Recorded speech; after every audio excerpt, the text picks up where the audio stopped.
doesn't matter how highly trained Black Widow is if she gets hit from a sniper shot from a half-mile away. And like, the sniper rifle transforms it also has an automatic fire. Like, yeah, but I feel like if Black Widow gets up close, she definitely would have an advantage. But yeah, the fact is, she wouldn't even be able to get close. I mean, it highly depends on the situation. Just like fucking medieval knights versus samurais. Okay, it highly depends on the situation. Not so much in that. It totally matters. Samurais are ranged also, and knights are generally close combat, so it's the same thing. Yeah, but they're in full plate armor, so like a longbow can really... easily pierce plate armor. Okay, I shouldn't say easily, but I don't think that's true. It is. A longbow. I think you can get through chain armor fine, but no, a longbow can it get through plate armor. Hey guys, guess what? We're gonna have to test this. Like, I wouldn't say like a middle of the chest plate.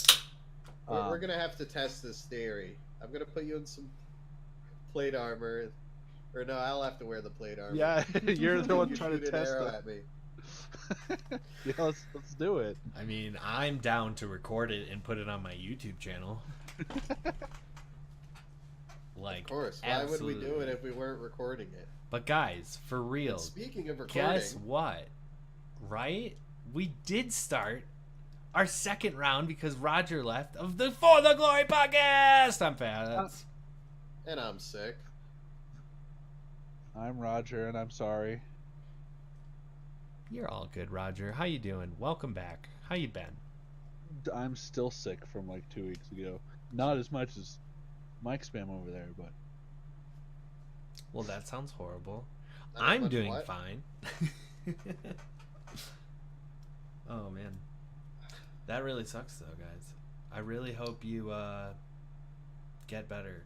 All right, chat up. Black Widow confirmed canonical kill count over 9,000. Widowmaker confirmed kill count 1 robot monk. Did it really kill because he wasn't really living? I mean, isn't Widowmaker also Widowmaker Overwatch, actually so has like powers? I mean, only kind of. She's just cold. What? But like, I don't know. She's got to be above peak human, right? She could jump like 15, 20 feet in the air. No, she can't. Well, are you talking based on? You're not involved in this. Get out of here. I didn't see who it was. Which one are we talking about? What's my point? Sorry. Widowmaker, are you basing that off of like game or cinematics? Game. Because she definitely does not jump that high. She has a grappling hook. She also respawns when she's got like a 15-foot vertical though. Well, if you're saying she does, then everyone in the game does, and then that's just a thing of the game. Yeah, but it's an advantage over Black Widow. Fair. I bet she's jumped pretty high sometimes in the movie. Sometimes she jumps high. Yeah, but she's just at like peak human level.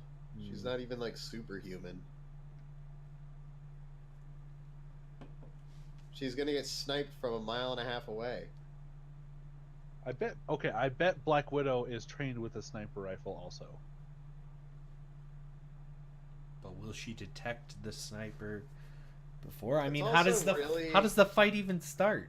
Well, in the rules of the death battle, like matter. if it's not part of their usual arsenal, then they usually won't, like if it's something they wouldn't normally be carrying around, then they probably won't have it during the fight.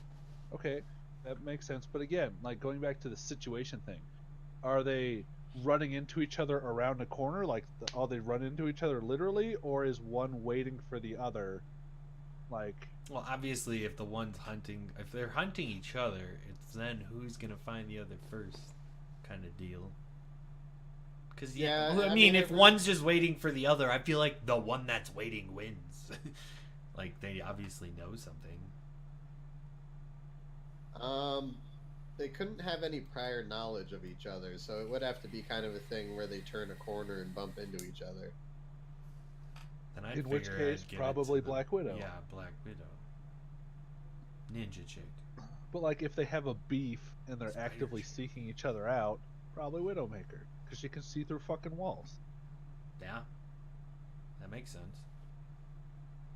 I mean, plus she can just respawn. Because it's a game.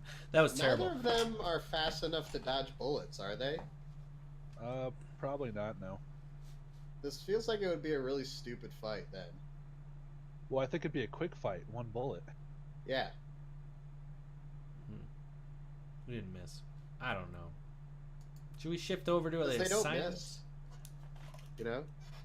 They don't miss. Yeah. One shot kill. That's all it is. That was just a thought I had. It was a death battle I saw that was coming up, and it was boring, in my opinion. Shoot him dead. But on to the topic of anime. MicSpam, I believe you were up first. What did you watch? I thought I remember it being cool looking. Terror and Resonance. Yeah. Hang on. Bad snowstorm tomorrow. We're fucked, but work is closed. Lucky bastard. We're gonna go to work and get stuck. And fuck in the elevator. Well, apparently the new update is snow by 10. So. Snow by apparently- 10? Fuck I mean, that. like a significant amount of snow by 10 o'clock. Alright, well, I got the trailer up. I mean, I sent you a clip. Oh, you did? Pay attention, Fat. Yeah, he just put in the chat. I didn't even. Just did. Could have sent it 8 years ago. Alright. Clip playing. From the creator of Cowboy Bebop. I gotta say, Fats, I'm impressed. I did it. This show kind of hit all the spots I look for in an anime. I'm impressed. Terrorism, great characters, government corruption, fucking the police. Like, literally or just killing them? Neither. Okay.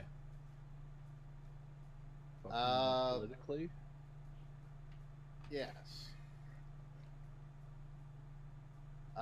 So the show starts with these two guys.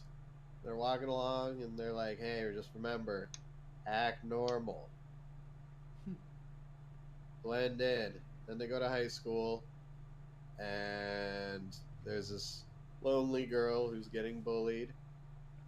The one guy saves her. And turns out they're like ultra sleeper cell agents that have been like raised from children to be ultimate soldiers who have turned terrorists against the government of Japan. Jesus. How fast did that happen? Like, is this still episode 1? First episode, yeah. Oh, Jesus. They blow up a government building in the first episode, and then that lonely girl happened to see him, and they were like, "Listen, either you're an accomplice, or we're gonna fucking kill you." Fair. She was like, "I guess I'm an accomplice." I like it. Smart girl. And then every episode, it's them coming out with for the first. I watched 7 episodes. Holy shit. For the first few episodes, God, I it wish I had the follows the button format of these guys come out with an anonymous video that's a riddle to the police. And the solution to the riddle is where the location of their next bomb is. Oh, But man. they don't kill anybody On purpose or accidentally? on purpose, I think is the correct answer to that. They purposely don't kill anybody. Yes. Okay. Yes. And then episode 5, you get introduced to this other chick who is part of the same sleeper cell organization, and she's sexy. She's sexy. Yeah. Okay. She looks like she's gonna kill you. And it's just really cool. Now, of course, they have the dynamic of like the super useless girl, who they were like, we shouldn't get her involved. She's just gonna get in the way. And then eventually they're like, maybe you could help us with this thing. And then they start working with her and shit. Nice. But it's really cool. The characters are memorable. There's a cool, like, old detective character who's just really smart about everything. And I like the terrorism angle. And I like the kind of corrupt FBI agents who don't mind fucking losing innocent lives to catch these terrorists. And it's a cool premise. Really well executed. The OP is really interesting as well. Is this the sexy evil-eyed chick? Yeah, I love her. Oh, she looks fantastic. Right? How would you describe that hair? Just like almost like a Velma haircut, but blonde. I don't know. She just has that look like she's never smiled unless she was in a situation where she was causing someone pain. Yeah, And she for looks some like reason that makes my dick wiggle. Yeah, that's definitely. She looks like a torturer kind of. Yeah. Kill him slowly, but definitely kill him kind of girl. Fats, I can't give the rest of this review if I'm hard. You can. I believe in you. Just Just watch but your the peaks. The OP's good. I don't necessarily love the song, but I really like that you can't tell whether it's a happy song or a sad song. It kind of hits both tones in it. is it because you don't speak Japanese? No, because they have the words on the screen. Oh, okay. But like the sound of the music almost leads you to believe it's a happy song, but then the lyrics are kind of drawn out and haunting and kind of sad sounding. Oh. Interesting. So I like that about it. The only real minor critiques I have about it,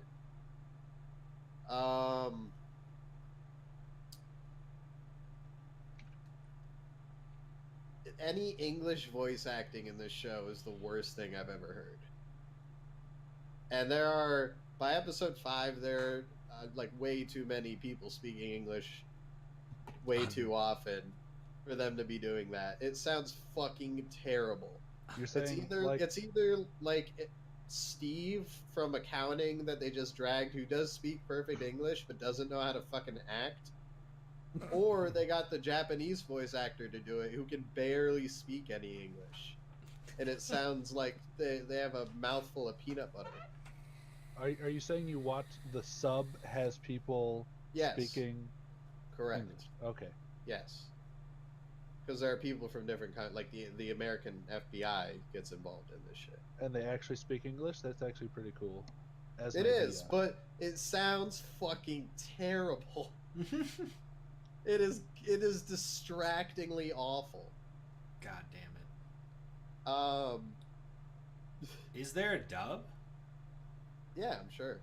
You think the dub's better? Is it good enough to check out the dub? It's not a majority of the dialogue or anything. It's still mostly Japanese, but there's just enough scenes of Americans talking to other Americans. That's in big air quotes. Okay. That you just could have been better. Oh man, it just sounds so fucking terrible. Like, remember the scene from Steins Gate where he gets the plane into America? Ah, Rintaro! Like, I am a mad scientist. It is just like that. Oh, I wish I had It's like that. clip. It's that bad. It may be even worse for some of them. Because like I said, it's either like Steve from accounting who has a perfect American accent but can't act, so he's like, "Sir, we have them on the 3rd floor." Or it's indistinguishable, like, garble. Oh, but that sounds fantastic. It's humorous but a little annoying. Another thing I really like about it is they do talk about real science in it. And they even animate it correctly. During their first bombing, they set off their bombs, and I'm like, huh, that doesn't really look like a bomb. It looks more like thermite. Then they're like, yeah, since the beams were so thick in the building, they had to use a thermite bomb. It's created by using fucking iron oxide and this, and that. And I'm like, oh, yeah. That actually was thermite. Neat. That's pretty cool. You gotta love the real science. So is there any, like, fictional aspect to it, or is it all, like, is it like a future setting, or are they mostly Seems just present day. normal people? Okay. I don't believe anybody is technically superhuman at this point, or at least they haven't revealed it if they are. As far as I know, it was one of those deals where, like,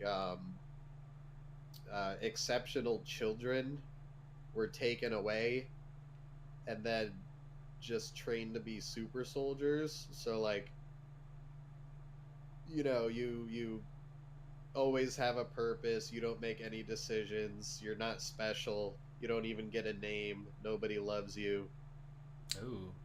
You just have your goal and your job to do, and they train them like that from child until adulthood. So I think they're just like, you know, generally just like sleeper cell agents. Okay. Sick. Damn. Really cool show. I'm enjoying it a lot. How many episodes are there? Did you look? 11 or 12. 11 or 12. Okay, so I'm guessing by the sounds of it, you're gonna finish it. Yeah, I'm more than halfway done already. Nice. So I did good. It sounds. What's You the did. number? Not giving it to you. Don't get too excited. Yes. No, I needed a 9 or a 10. 9.5 is close enough. It's really good. It's right up my alley too. Like it hits all the points that I specifically like in a show. Absolutely awesome. I I wasn't feel expecting- good. I wasn't expecting terror in resonance to refer to terrorism. Is That- Residence the yeah. city? Is terror in Gotham? Nah, let's just call it Batman, guys. Okay.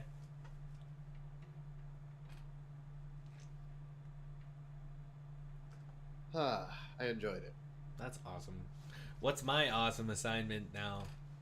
Is it still shit? Does it still count as I get shit week? Yep. Damn it. Because, well, to be fair, the bike show, like I thought, really wasn't that bad. Let me just get I honestly think, Roger, you would love this. Oh, good luck with this one. Yowamushi Pedal Zombieland Saga. Okay. I would like this, so you would hopefully like this, but no one ever likes anything I like. So, Story of my life. wait, MicSpam, do you like it? I haven't watched it. He's Oh. giving it to me for next week. Do you like how it looks? No. Okay, that makes sense. I intentionally Dude, from the gave it maker of because Yuri I didn't on allocate Ice. it. Wow. Why It's- didn't it's you nothing just give like me Yuri on Ice? Don't forget that fact. It's about zombie pop idols. Oh god. Why? Why? It's like this music is reflecting my like emotions right This now. actually doesn't reflect the show at all. It really this preview you're watching? No, it does not at all. This is not what this show is like. Man, they are cheating the public with this video. Yeah, they're trying to throw you off from what this show is right now. I feel like it was like that Madoka Magica trailer. I think so. Exactly. That is not what that show is. This makes it look serious. It does. That's not what it is. It's about zombie pop idols. It's literally They were about on- zombie pop idols. God damn it. Why are you giving me zombie pop idols? Enjoy. What did I do? It looks funny to me. You gave me Okay. shit for 3 months straight. It's fine. Whatever. You got a good one. Alright. Roger, what'd you have for me? What have you been doing? What's life? You gaming? You animating? Did you watch the Alex Jones Joe Rogan podcast? I watched the Alex Jones mashup video with Dr. Phil. What? That someone spliced together when Dr. Phil was with Joe Rogan and Oh, when really? Alex Jones was, and it sounds like they're talking to each other, and it's a godsend. That does sound pretty great. So I can wear headphones at work, and I work 12 hours a day, so I just listen to podcasts all day. I listened to that entire 5.5 hour Oh my! podcast. Why? Oh my god. It was 5.5 hours of nothing but gold. No, yeah. Alex Jones is fucking insane, and it's the greatest thing in the world. And I'm gonna sneeze. I asked my friend Benny, like, how does someone actually interview Alex Jones? And you don't have to.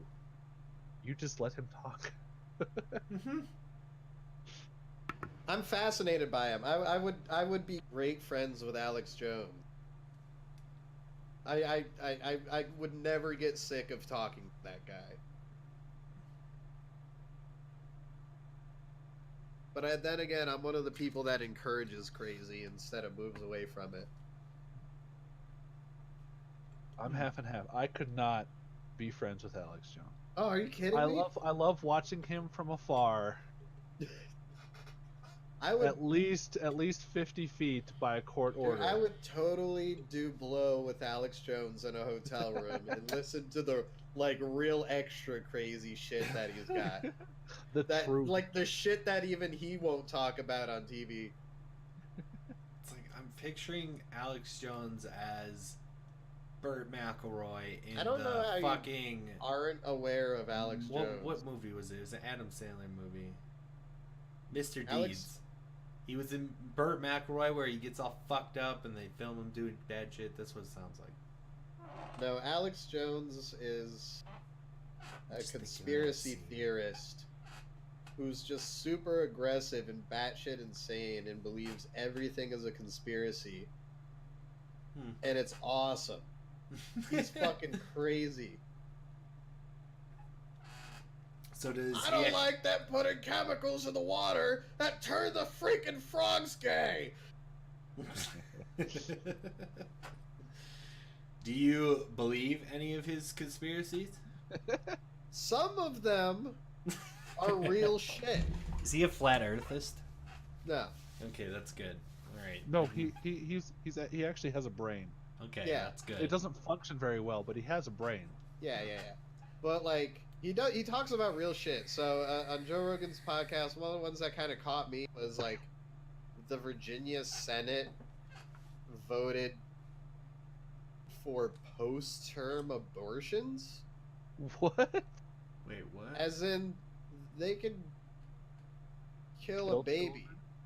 I was just about to say, all right, the baby's what, 3 weeks? I don't want it anymore. So you just throw it away. No. I don't know. It's a whole. It's a weird thing, but it's real. They're talking about extreme late term to post term, Post term as in baby out.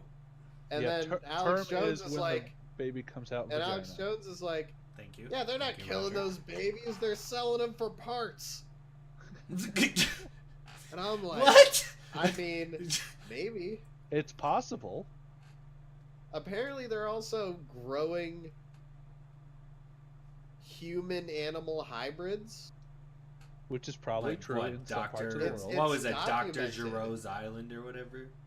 No, it's documented to be real. They grew multiple human pig and human sheep embryos into the fetal stage and then killed them. Jesus fuck. So some of the shit he talks about is actually real and is actually fucked up. But then he talks about like interdimensional aliens Oh, that's hardcore. and shit like that, and then he starts to lose you. He just sifts off. And then the goddamn aliens come. So is he a Scientologist then? No. Again, he has a brain. Yeah. Okay. He's just like crazy. That's fair. He's, I mean, there's a lot of shit he's that can happen to probably make you crazy. He's a very intelligent guy, but he's batshit insane. Yeah, with things that are actually existing and actually bad, he wouldn't associate with, like Flat Earth and Scientology. Yeah. Those He were just my goes extremes. a little extra beyond, so that gay frogs and shit. He said he and his friends used to choke each other out a lot in high school, and I think that has a lot to do with it. The first time I got choked out, it was this really hot chick. Oh my god. So he just fell into getting... She said, "I'll let you fuck me if you let me put makeup on you." Yeah. What the fuck? Okay, yeah, that'll fuck anyone up for a lifetime. And that's when I lost my virginity. I fucking love Alex Jones. That was the greatest podcast. It was beautiful.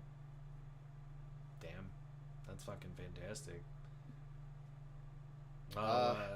Roger, just because I know you'll have some input but slight, what are your thoughts on the Evo lineup? This is your slot. Before I mean, I'm really happy with it. I still think the inclusion of Samurai Shodown is an odd choice because the game isn't out yet, and we have no idea if people will like it or not enough for it to be a main stage item at Evo. But I'm really happy with what's the word? Under Night and Birth. That's not the word I was going to use. I was going to use poverty. Poverty games like Under Night and Birth getting into Evo. What does that mean? Poverty usually refers to Melty Blood, which is an anime fighter, and it's usually played on some guy's laptop in a bathroom because it never gets main stage appeal. But there's such a big fan base for Melty Blood that they have to organize their own tournament at Evo, so they just play wherever they are. It's super popular and yet not popular at all. Yes. That hits it. I don't understand. There's just a lot of people in the world, so there's enough of a fan base. They get together at Evo and make side tournaments, right? It's a very small. Well, okay, I shouldn't say small. It's a relatively small but very hardcore community of people who like this game. So they'll do whatever it takes at these events to play their game, whether it's kicking Melee out, getting their PlayStation 1 screen, the screen that attached to the little PlayStation 1, and hooking a broken laptop up to it with two shitty controllers. They'll play. They'll find a way. Life finds a way. That's poverty.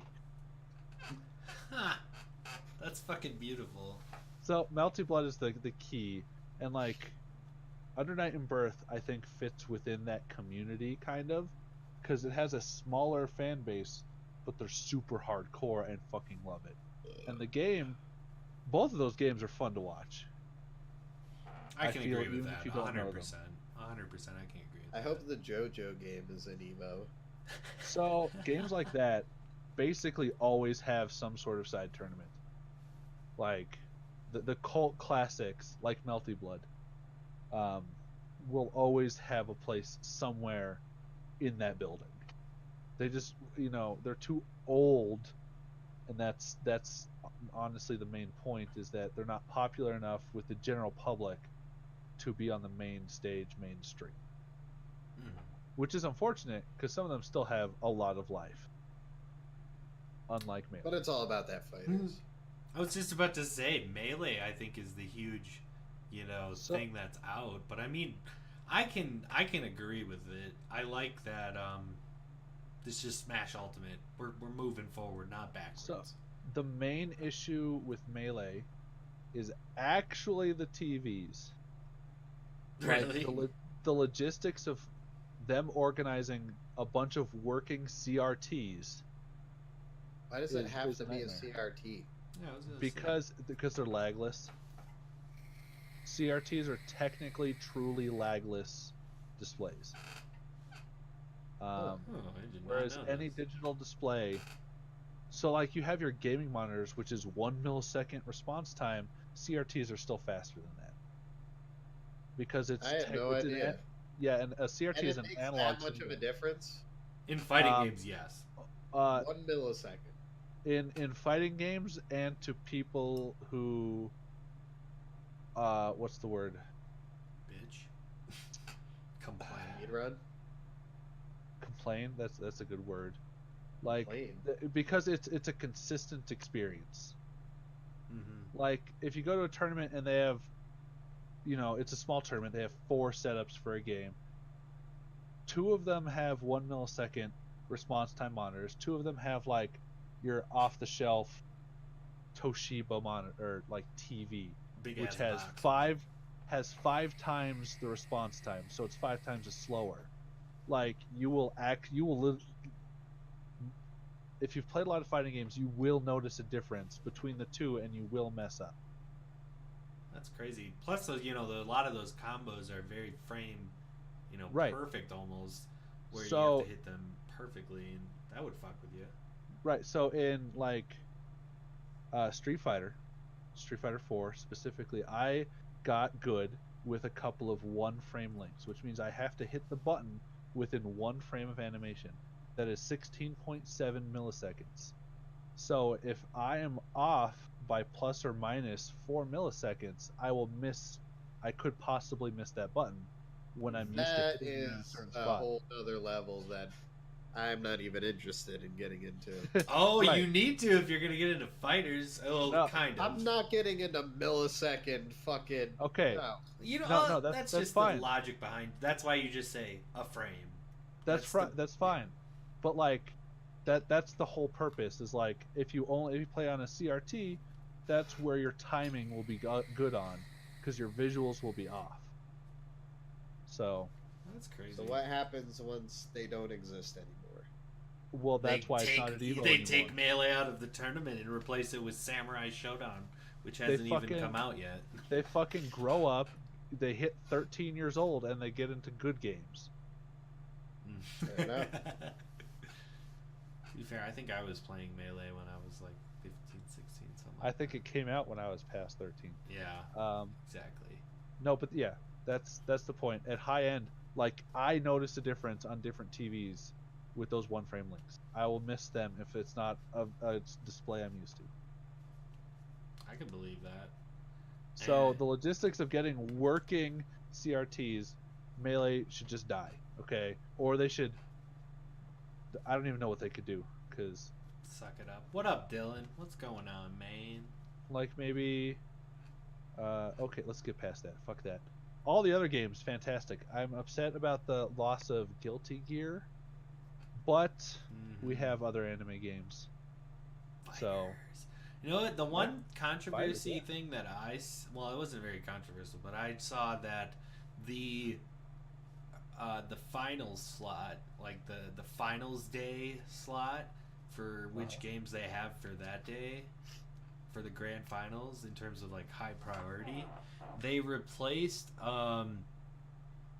Dragon Ball. Dragon Ball's not in the top. It's like only 4 of them. It's like Street Fighter, Tekken, maybe Smash is my guess. And then instead of Dragon Ball, they put Blaze Blue. What? I actually I didn't know. see I'm with that. MicSpam on that. I'm like, really? I didn't see that lineup, but I want to verify that. Whether or not Blaze Blue is a good game, which I'm sure it is, they both have the same Dragon Ball's the developers. new shit. Yeah, what everyone's excited about Dragon Ball. It's not a JoJo reference, Dylan. But yeah, like what? Dragon Ball's the new hots. At least in my opinion. I mean, I don't know. Yeah, for sure. Like I'm kind of sad about that. Like That doesn't. don't make get me any wrong. sense. Like I like watching, all of Evo. I like watching the finals for Street Fighter, even though I don't really play it. I used to, but not really. That shit's just fun to me, and seeing all the upsets and the history behind it. Like, oh, this guy hasn't made it back in forever, but now he's in the quarterfinals. This is crazy. I love that shit. Doesn't even matter which game it is, but Street Fighter I got no issue with.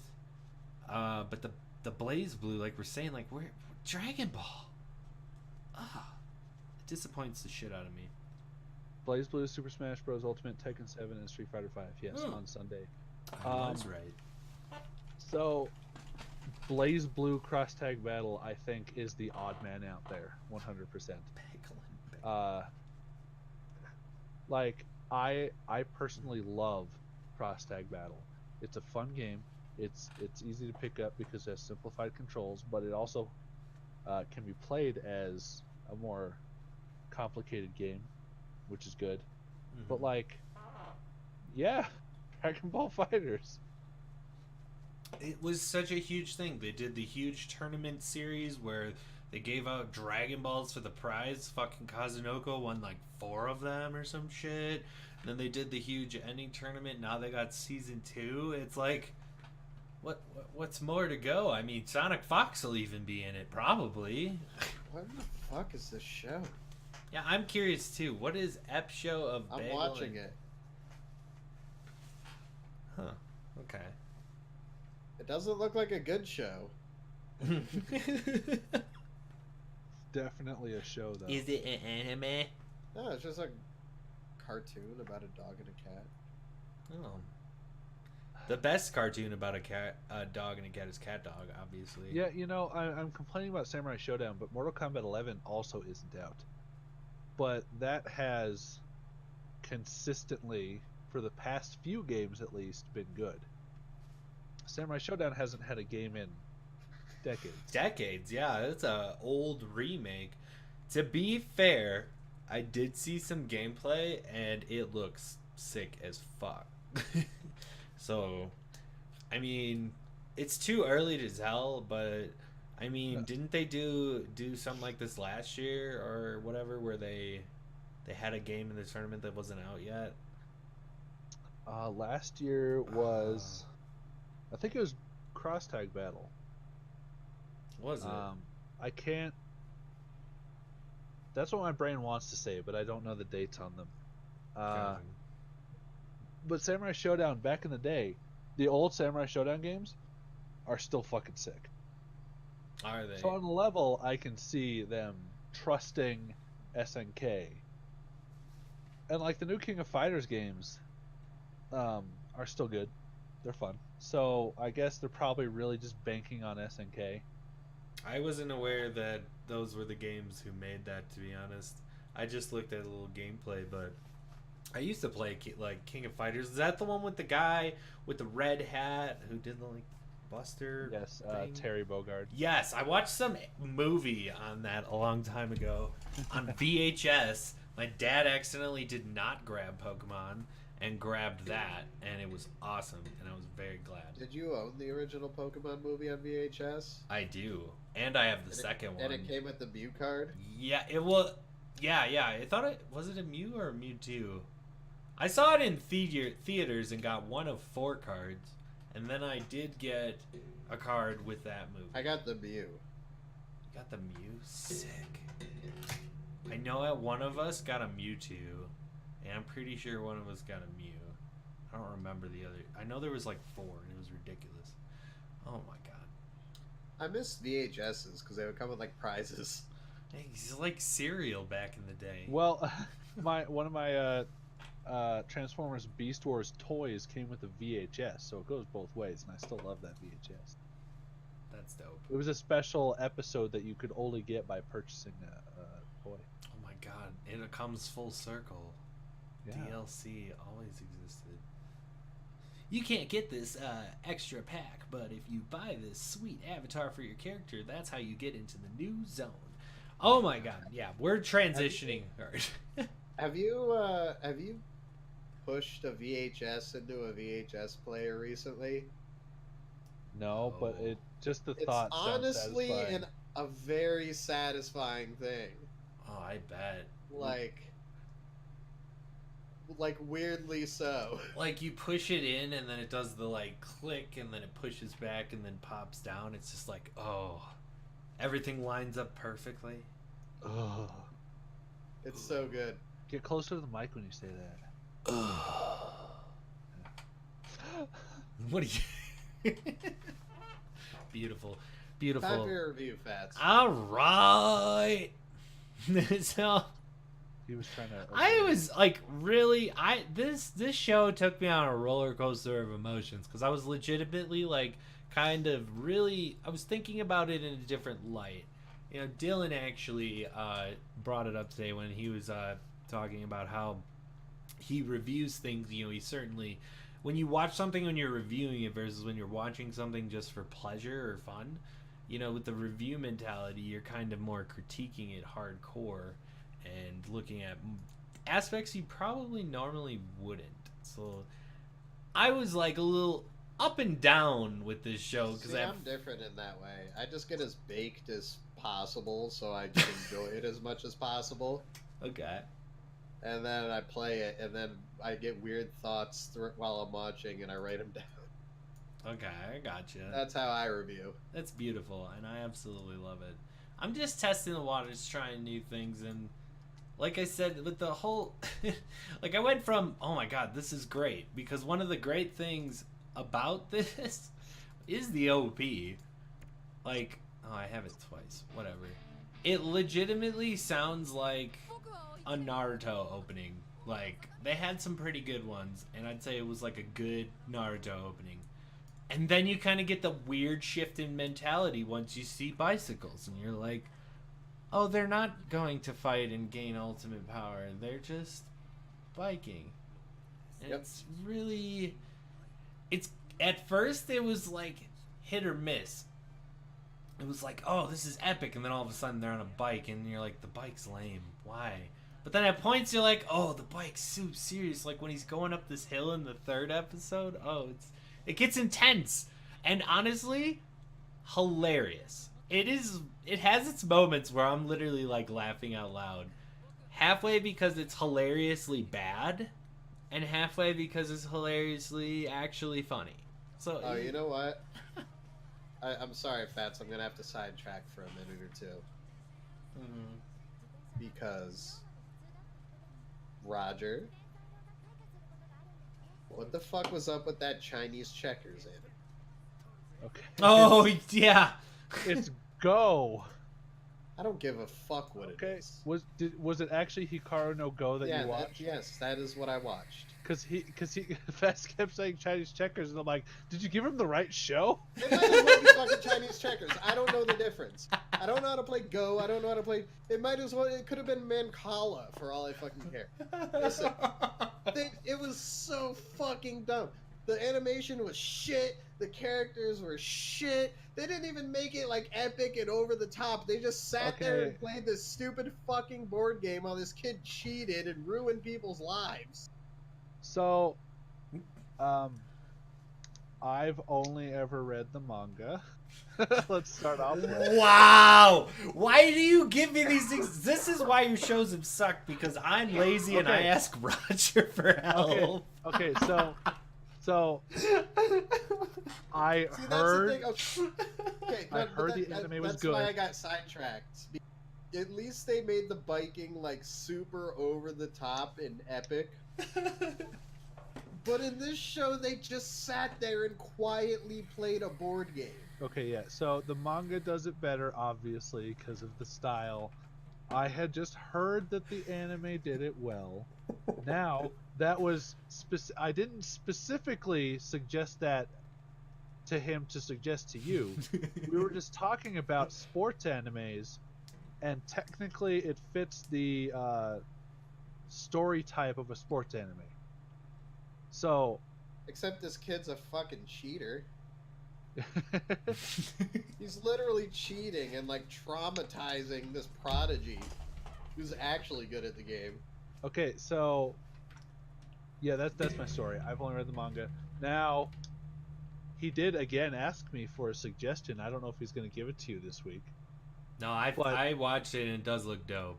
But last week, he asked me again, and I tried to give him good anime, but he said he wouldn't be interested in them. So then yeah, the one and then I found my own, and you gave it a 9.5. Yeah, so good on him. This week's, I hope you'll fucking like, because I fucking love it.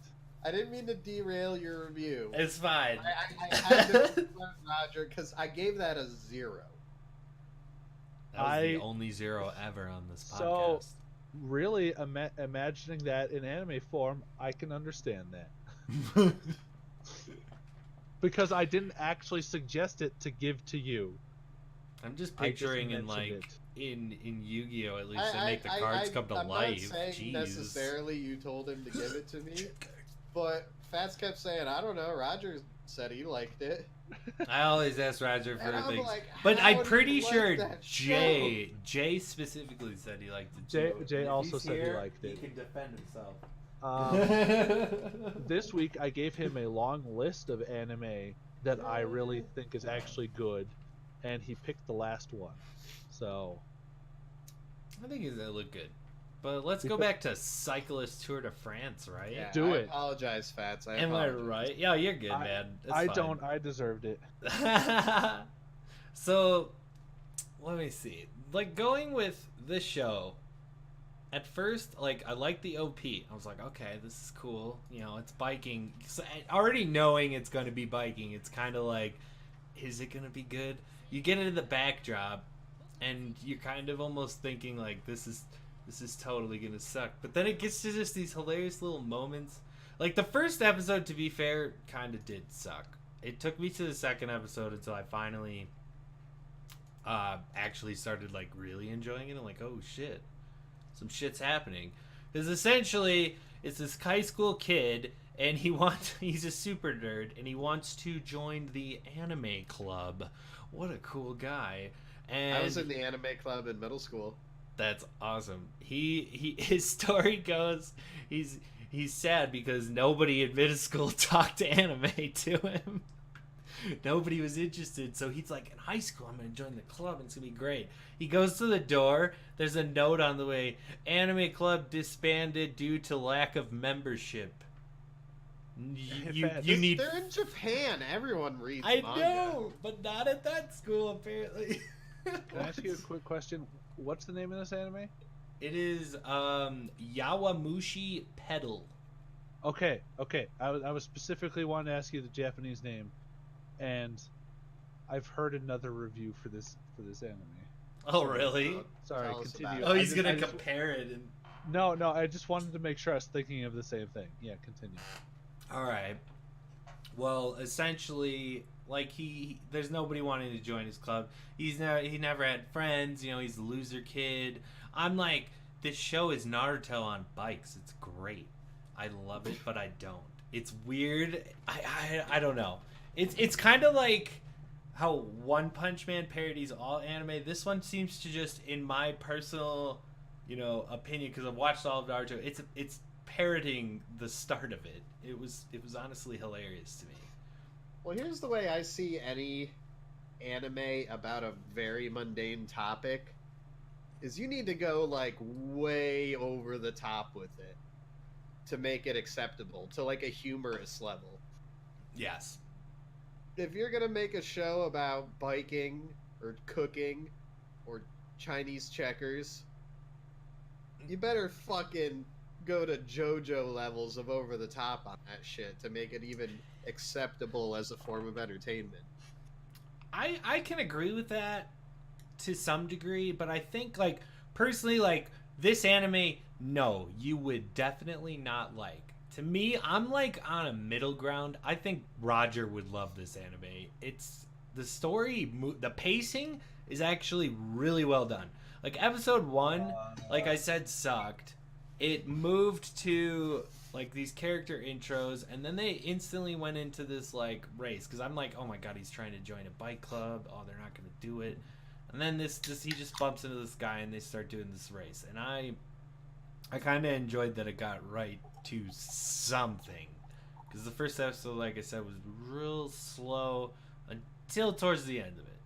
So then, I don't know, you got super edgelord Sasuke on the bike. He's like, I hate everything, I don't have friends. He's like, I'm looking for friends, and he challenges into a race because he rides this shit bike. Like, he's had this bike since he was a kid. You know, he's never really gotten it fixed or nothing. His mom actually adjusted it so he wouldn't go as far, but he actually rode like every week at least once or twice to this like 90 kilometer or 45 kilometer away city where he buys like little anime collectibles and toys, and then he bikes back, which is essentially when I lived in Allentown. Wait, where's that? I moved to this other town a few years back after I'd gotten out of rehab. And there was... I lived in Allentown, which is a city, and then the neighboring town was Bethlehem. And they had a bunch of cool, like, hipster spots and open mics and cool restaurants and shit over there. So I would just hop on a bike, and it was like 12, 13 miles, which is about 20-something kilometers, I don't know. How long would you say it took? Not that long. Biking is easy. That can be. Biking is a lot easier and more efficient than most people give it credit for. I can agree with that. Yeah, he was basically taking a 2-hour bike ride, which also, you know, it's a biker anime, so he has to have an insanely ridiculous hill that he's going through. And it's like rumored to be, you can go the normal route, you know, through the main entrance, which is a nice, flatter, easier biking route. Or you could take the back route, which is like Death's Hill. You're fucked if you take this route. And he's on like a scrub bike that's been modded to be an extra scrub bike because his parents didn't trust him because he kept riding his bike to this far off city. Makes sense. Well, he did it anyway, and now he's like super biker. But he's this tiny little kid. I don't know. It's cute. It's funny. Like, parts of it had me laughing out loud. Parts of it had me really, really wanting to get through it. I was up and down with all of it. And there's this one scene that it wasn't in the first 3 episodes, but it's a spoiler. And this is the scene that I actually ended up watching on my phone. It just popped up. The one guy? It's where he's like in some race and he starts singing. Oh, that's not the... Okay, so I saw a different clip on Facebook that made me save it. He just starts singing this song, which is the opening to an anime he really likes in the show, and it's Love Princess Pancake. And it's like, if you sing the song, you'll get the right rhythm and we'll pass everyone. And it's like, why am I watching this? Oh yeah, I'm sitting here waiting for my pod guy. So I just sat there and watched like the whole thing, and I'm like, because it's like hilarious. He gains power by being an anime nerd and singing out loud this anime intro, and that makes him go faster.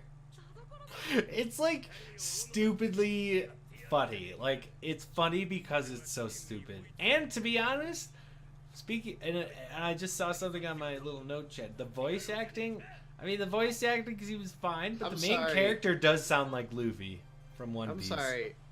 Did he just say his name was Tadokoro? He did. Tadokoro. It's a man name. Fuck you. Don't do that. Don't do that to me. Is that what he just said? I think so. And he starts singing out this song, and it's absolutely hilarious. Like, I don't know. I feel like there's a lot of people out here who would truly, genuinely like this. I It looks funny. secretly love it. Like I'm I'm never gonna watch this again, but secretly I'll probably just binge watch all like the site I was watching it on took me to episode 38. So holy crap, why is the show this long? Cause man, it's like under my little bullet point under would you watch more question mark, I put maybe secretly. Like, maybe So- secretly. You said. Let me tell you that the races in this show, like a single race, is 15 plus episodes. really? Well, that's how Yeah. biking is though. Like it But makes you said- sense. Not in this format, though. No, it should be like 1 to 2 max. Well, in the first 3 episodes, they only did one race, and it only took 2 episodes. So maybe it starts off really good, and then it sucks. Because their first actual real race, the Inter High, which is what they're striving for. The first one is what, 13, 14 episodes, I think, for a single race, and like at that point, it's like what's that one show where it's just high school boys, like whatever. Then they have I mean, flashbacks. you would and they be the try to- one who. Yeah, I would was know gonna that. say, who are you asking here, bro? No, Yeah, it's you're, like you're the one who would know that. no, I don't like garbage anime. Okay. Or on High School Host Club. That's what I'm thinking. Like that's what this will turn What? into. Like if you have 13 episodes for one race, it's just a bunch of guys near each other. Fair. I don't know what it would possibly turn into. They never got into the series bike races, and it was just 1v1, so I could get that.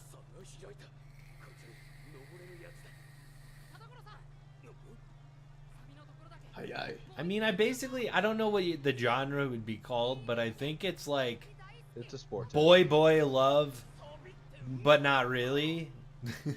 Oh, they apparently have weird parts where they take their shirts off and.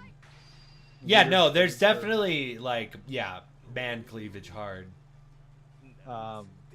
Like it's a sports anime. It follows a lot of the tropes of various sports anime. It just seems like it takes a little too long. Okay. Like their first race spills over into the second season. Like they leave the audience at the first season on a cliffhanger for the first actual race. Oh my god. And I that's almost not wish cool. like I didn't know that, because then I actually would have kept going with this. Oh, sorry. Now, apparently, so I'll everything probably I've heard- keep going because it everything- does have the lulls. Everything I've heard is good. It's just really stretched out. Okay. They took a nice piece of bubble gum, stretched it a little too far. Okay. Well, I can believe that. I'd say first 3 episodes, not actually as bad as I had thought. It is still weird with the biking anime and the whole scene. I don't know. To be honest, the main character is like hilariously, I don't know. He's awesome in a sense, but he's really, I don't know. They didn't introduce him too well. It was weird. And it's also just weird. Everything's weird. I give it a 7. Just a solid number 7. I'm not good enough at giving you shit. I like things. Okay, MicSpam, you should ask me next time what to give him. Yeah, you're right. That'd be a really smart idea. But I gotta give him a good one next week because he gave me a good one. Yeah. Mm-hmm. And I hope I gave you another good one, which basically Roger gave you a hopefully good one. But it is boom, Baccano, and I don't know. I have this fan-made trailer, but it looks cool, so I'm And you picking. linked- You linked it to 70 seconds within the video. Good job. You're welcome. Make sure not to draw and any it's- attention this to is- ourselves. Okay. Normal. I say I like things and I say things are good. This is good. Okay. You did like King of Thorn well enough ish. So I had You said you like pretty 2/3 large of it, issues with it. Yeah. so that's I liking really it. like 2/3 of it. and then I really hated the last third. Well, this Baccano, I hope you like the whole thing. It looks cool, like old 1930s detective style. Yeah, oh, This looks exactly sick. what Fat said when I showed him. And to be completely honest, the OP is amazing. Yeah, you know, it's so good. It has a really good dub, in my opinion. So English or Japanese, you'll be great. Well, shows like this usually would like it doesn't look like it takes place in Japan. It does not. It very much does not. But Yeah, that doesn't that's mean why the I English watch- cast is good. Well, that's why I watch like Helsing Ultimate in English, because it doesn't make sense for them. You know, they're in like England and Germany and Italy. Well, that cast is also just really good. I mean, yeah, it's an exceptional cast for that one. This But looks I like awesome. And it looks similar to the one I just gave you. It But does yeah, look Baccano, awesome. I really hope you like, because I fucking love it. It doesn't look similar at all to the one you just gave me. Slightly. Animation No, not style, even a getting little. vibes. They had guns. No, there was only one gun in the first 7 episodes. Well then, I am just getting vibes from something else. Depending upon which of these I'm real into it though. It looks like an old gangster flick. will behave like the surface of Basically, yeah. changeless yet ever changing. Which I am a big fan of. All those two of them. I like the spooky demon looking guy with red eyes. I like the guy with the I'm scar pretty in sure his that's face. a girl, but No. It. oh, him. Oh, I didn't see who you're talking about. Yeah. So that's what you get, MicSpam. I hope you're excited. That looks really good. That looks really interesting. I do like good anime sometime. Okay. like sometime. I tried I to mean- give you good anime last week, and he told me that A, you don't like robots, so that eliminated one of my choices, and B, the other one wasn't actiony, so you wouldn't have liked it. That's not true. Fats is more like that. Yeah. I have a broader spectrum of things I can enjoy.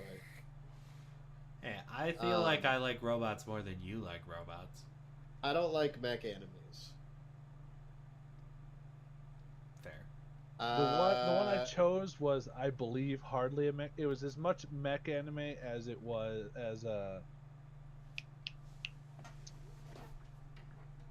Oh, I'm so bad with names. Gundam? Gundam's With a mech anime. Lelouch.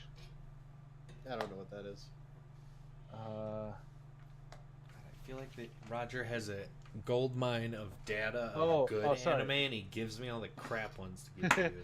Sorry, the one I was suggested was about as mecha as Code Geass, which is technically mecha, but not really. Okay. The only mech anime I've ever enjoyed was Evangelion. That's kind of weird because that's an actual mecha anime. Yeah, but it's really well done. So is Gundam Wing. Yeah.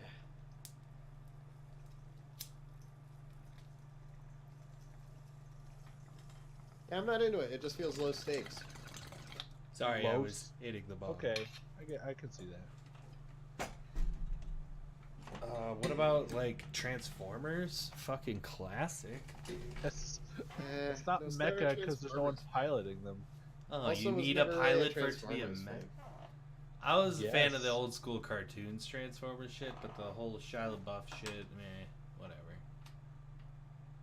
I don't think I was ever even a fan of the cartoon. No? I've always been more interested in either back when I was a kid, I would do like a lot of kung fu movies. Like I like peak humans, or I like powers like Dragon Ball. Mm. But robots, it kind of brings you out of any sort of actual risk, and it's just a microwave beating up a toaster. I get that. You know, it doesn't have any real weight behind it, in my opinion.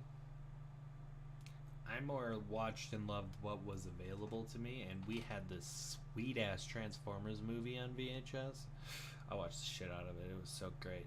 Because you think like, oh, the Optimus Prime's gonna save the day. No, he fucking dies. And then this fucking other guy tries to activate the power, but he wasn't the cool random guy off in the distance, so he couldn't do it. And then he fucking dies. And then boom! Hot Rod saves the day. It was so cool. I loved it. Every second of it. You should all watch it.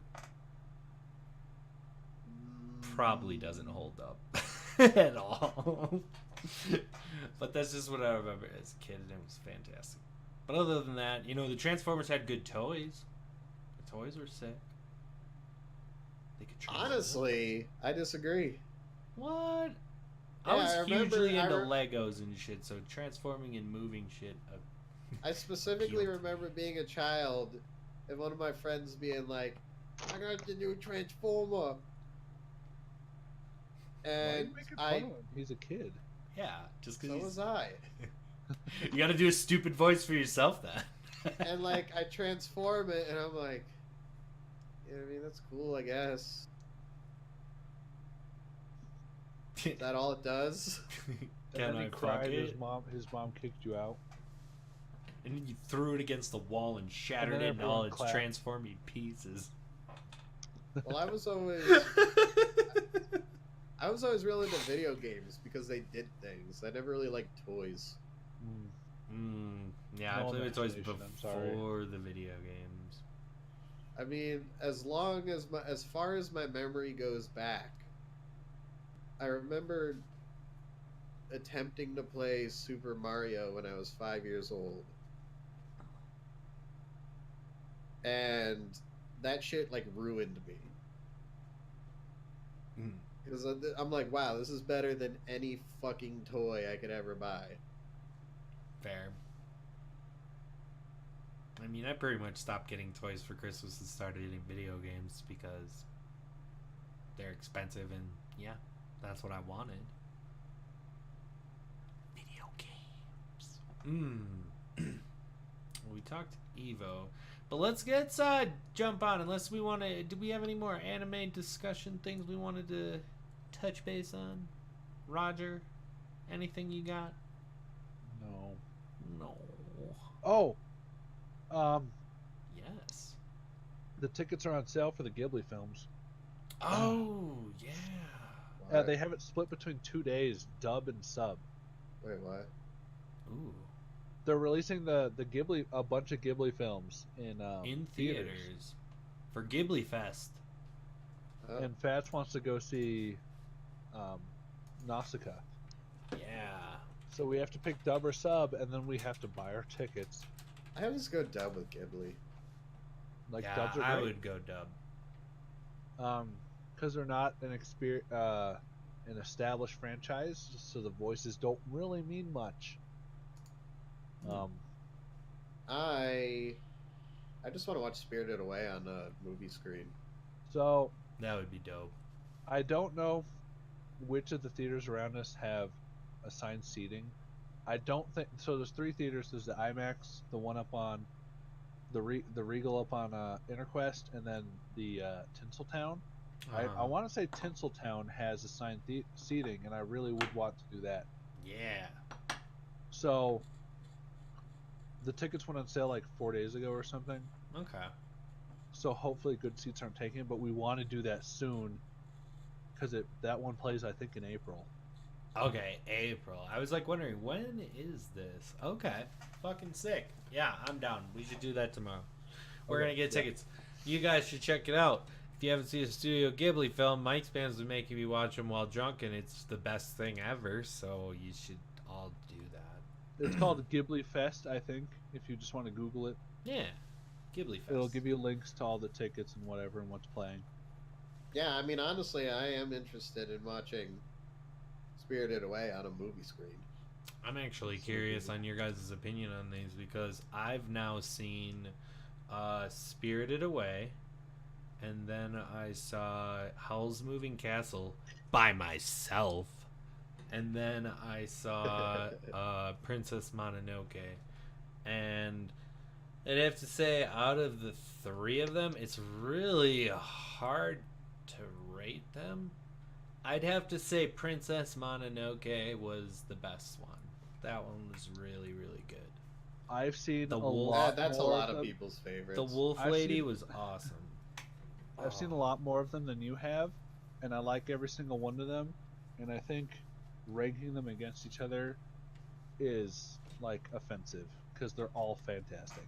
Well, it's like, well, we did it back in the day on our podcast where it was we ranked our list of 10s that we've given out against each other, and it was definitely possible to do. I mean, I can get, they're all the same maker, so it is kind of unfair to judge pieces in different times and stuff like that. But I mean, just for shits and giggles, I'd absolutely give it to Princess Mononoke. And then I really did enjoy Howl's Moving Castle, but Spirited Away was really good.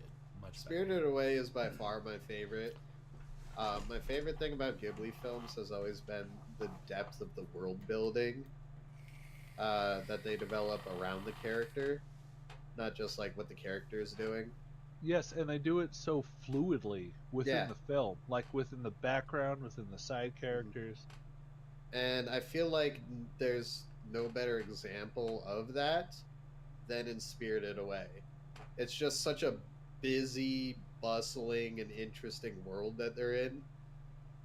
And it's Like, such a you're section just- part of it too. Like in every scene, you're just seeing some really cool, weird shit, and every single scene for a fucking whole 2-hour movie, and it doesn't really slow down in that regard. It keeps throwing more fantastical elements at you. I can definitely agree with that. It was that one was a fun one because it was so like natural for her. She just kind of enveloped into the world, like the character development with the environment as it introduces you to it is also amazing. I love that little girl. She did so well. She did so well. Yeah, I fucking love Spirited Away. I think I would probably say by far my favorite Studio Ghibli. But I like others for other reasons. Like even probably one of their worst ones, Kiki's Delivery Service. That is. I thought you said you loved that I'll one. disagree. I mean, I love it because it was the first Ghibli film I had ever seen. Uh-huh.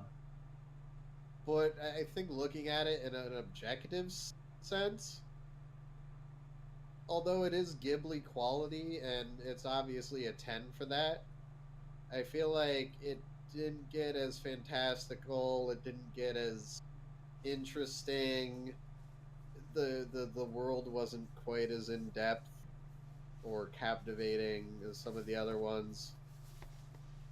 Yeah, I'd say the story is much more linear in that one. Yeah, and not a lot happens really.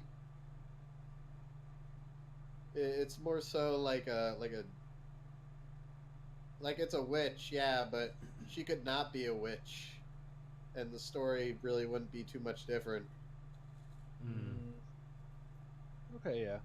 You know, like it's just kind of like day-to-day kind of shit. Except she can fly on a broom. Yeah, that one compared to the And other again, Ghibli love films. it. Again, love it. Compared to the other Ghibli films in terms of like trailers and stuff that I've seen, that one seemed a lot less appealing than the other ones. But I mean, I'm sure Well, it's amazing. I mean, that's because you're not a 13-year-old girl, mostly, probably. Well, I had that movie on VHS. Nice.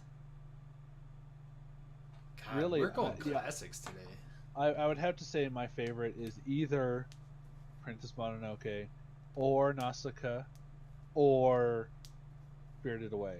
Like, so I would say that probably means Spirited Away has the upper hand. I mean, That's fair. I It's just, just I the way well, that I picked Princess Mononoke as top. Well, you're wrong. I think just But because- you're No, right. I don't mean that, because they're all great. I I mean- just loved it. Oh I think it's Spirited Away. The reason that it is so good is because they put it in such like a bustling, busy environment that they could just introduce something new and interesting, even if it was just like a random background character in every scene. Because there's always shit going on in the background. She's in the bathhouse, and there's 100 other employees rushing around doing this and that, and this one's a toad, and fucking I don't know. I guess that makes sense because in both Mononoke and Nausicaa, they're both in very sparse environments. Like Exactly.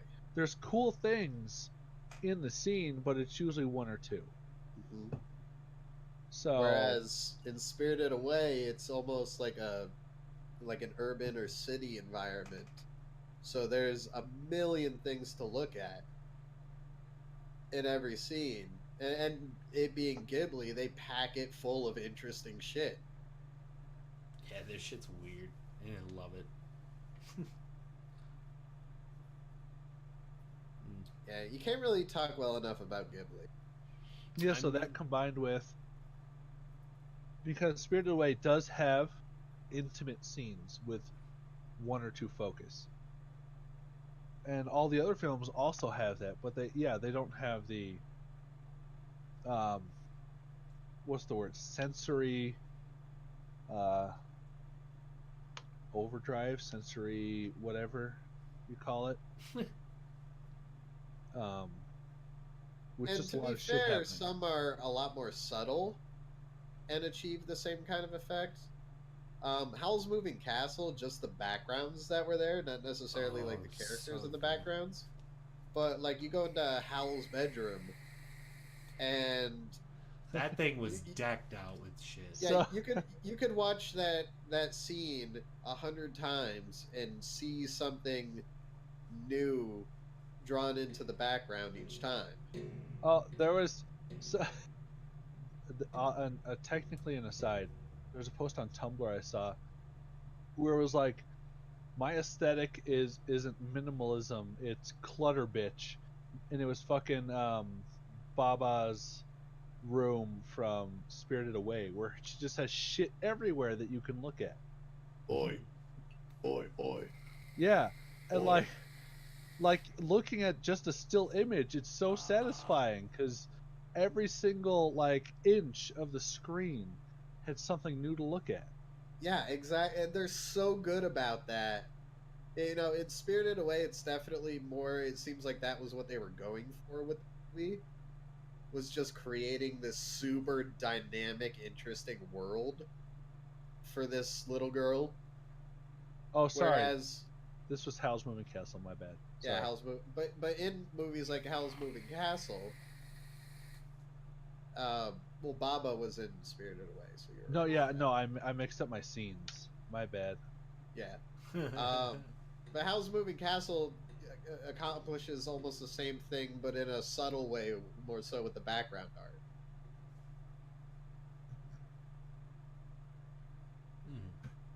Is that what is that? Oh, that's Howl's room. Yes, yeah, that's what I was thinking of. Yes. Clutter, bitch. Oh, god damn it.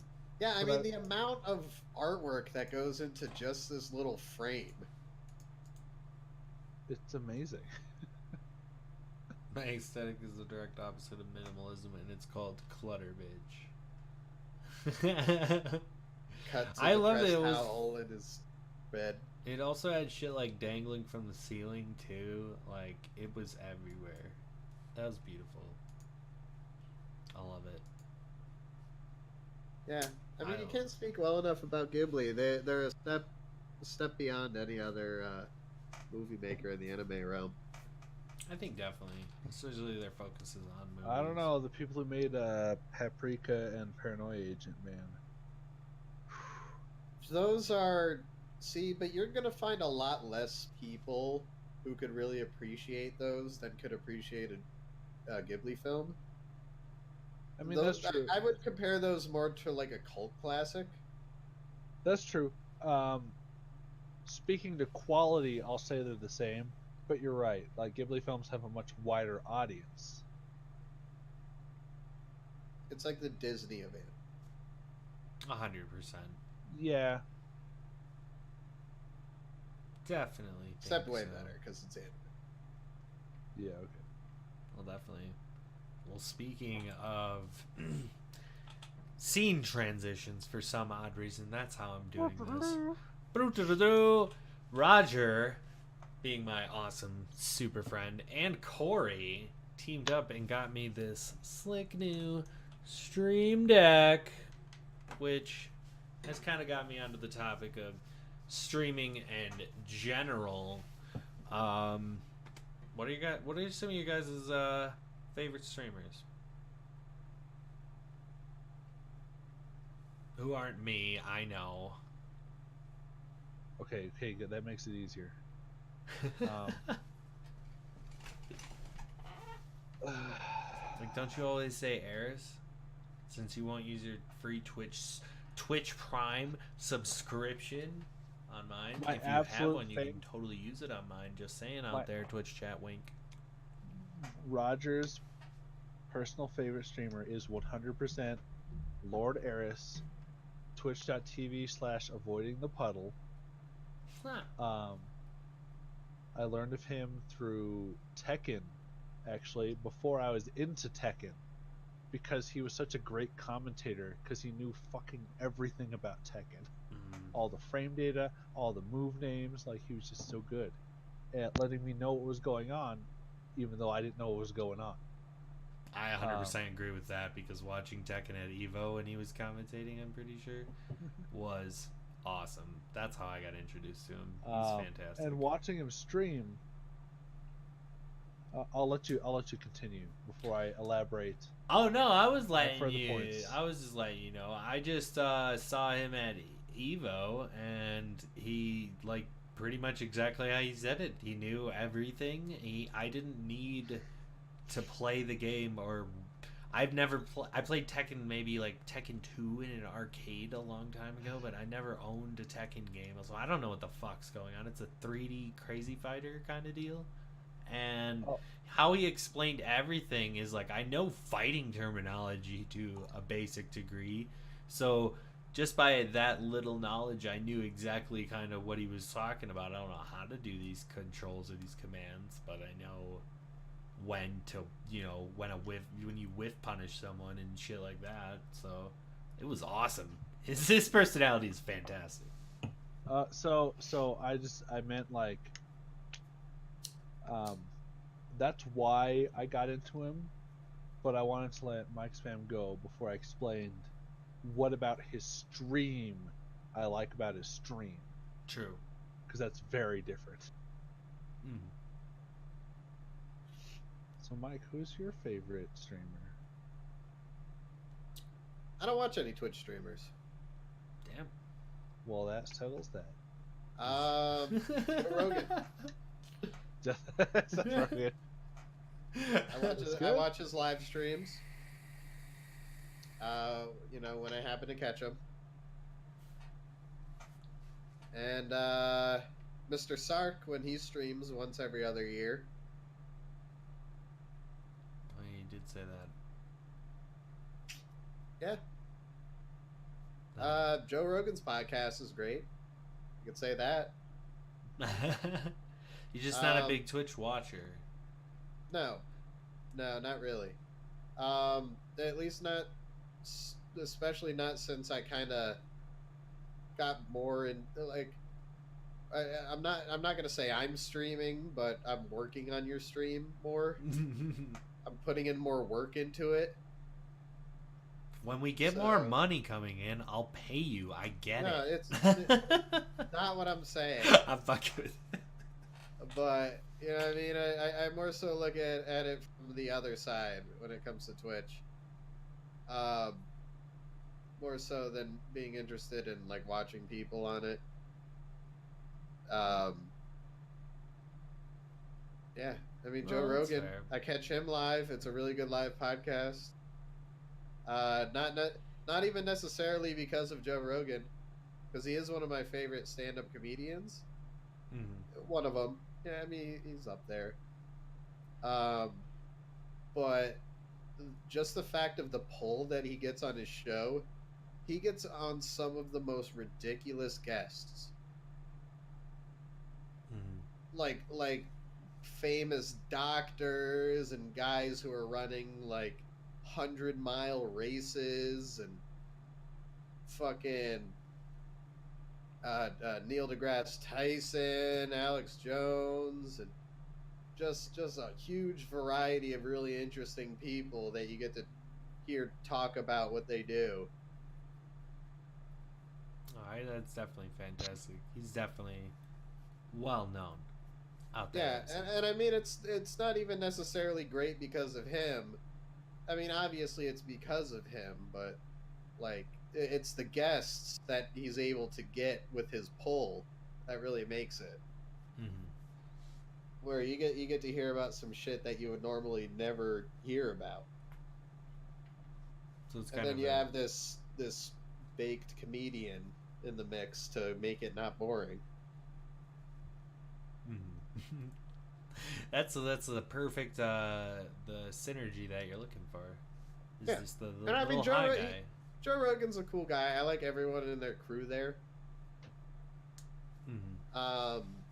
Who all run podcasts. I watch a ton of comedians' podcasts. They don't really stream live. Joe Rogan's the only one I ever watch stream live, really. But yeah, I mean, you're more on the recorded side of things. And to be fair, when you found my channel, you were looking for a podcast. So yeah, I'm a big podcast fan.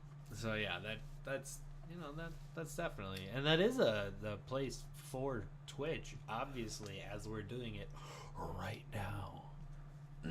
But just to get to the more thing, obviously favorite streamer, what I was just getting on the well-known thing is like, yeah, my favorite streamers are all definitely well-known. When I watch Twitch, I'm specifically looking for high quality content, people who are definitely better than me at the games that I play. So like, I honestly love watching Shroud. Wow, big shock, main guy. But like, his aim is absolutely insane, and I love watching how he destroys people. It's just fantastic. I don't give a shit about the chat though. That's what's not my thing. I don't give a shit how good you are at a game as long as you make it entertaining. Well, that's I would have to say my favorite streamer, even though I didn't really watch him as much live. I'm more of a YouTube watcher, but I did watch a lot of his clips, and when I did watch Twitch, I did kind of watch him more often than other people. Was Dr. Disrespect, like his stream quality. Oh no, his shit was good on YouTube. I never watched his stream ever. He actually runs a really good stream. It's so good, isn't it? Yeah. I remember he upgrades it like every week. Yeah, he's an amazing content creator. His brain works like 10 times faster than mine does, just from the rate at which he speaks. Unless he's reading donation comments. Yeah.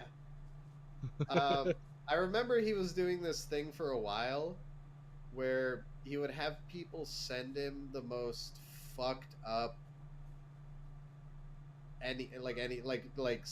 like porn stories and shit, and he would read them off on his stream.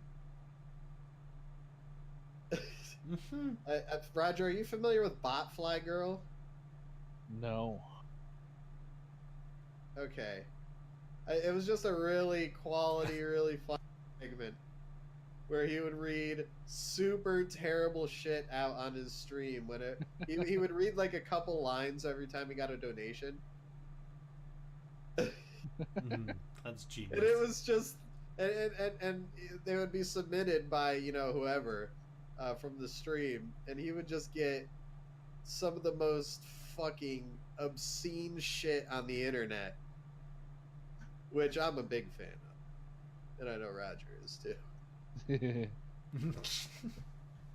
Definitely seems that way. I love situations that make other people uncomfortable. Those are the funniest moments to me. No, yeah. Dr. Disrespect is great for that, because he doesn't realize what he's read until he's spoken it out loud for a couple of sentences. Wait, really? Oh yeah, no. Watching him live has been fantastic. No, because he fucks shit up, and it's fantastic. Because people will donate stuff about him cheating on his wife, and he won't catch it until he's actively said it out loud. Mm-hmm.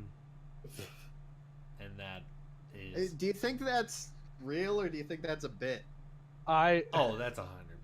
That's okay. It's definitely one or the other.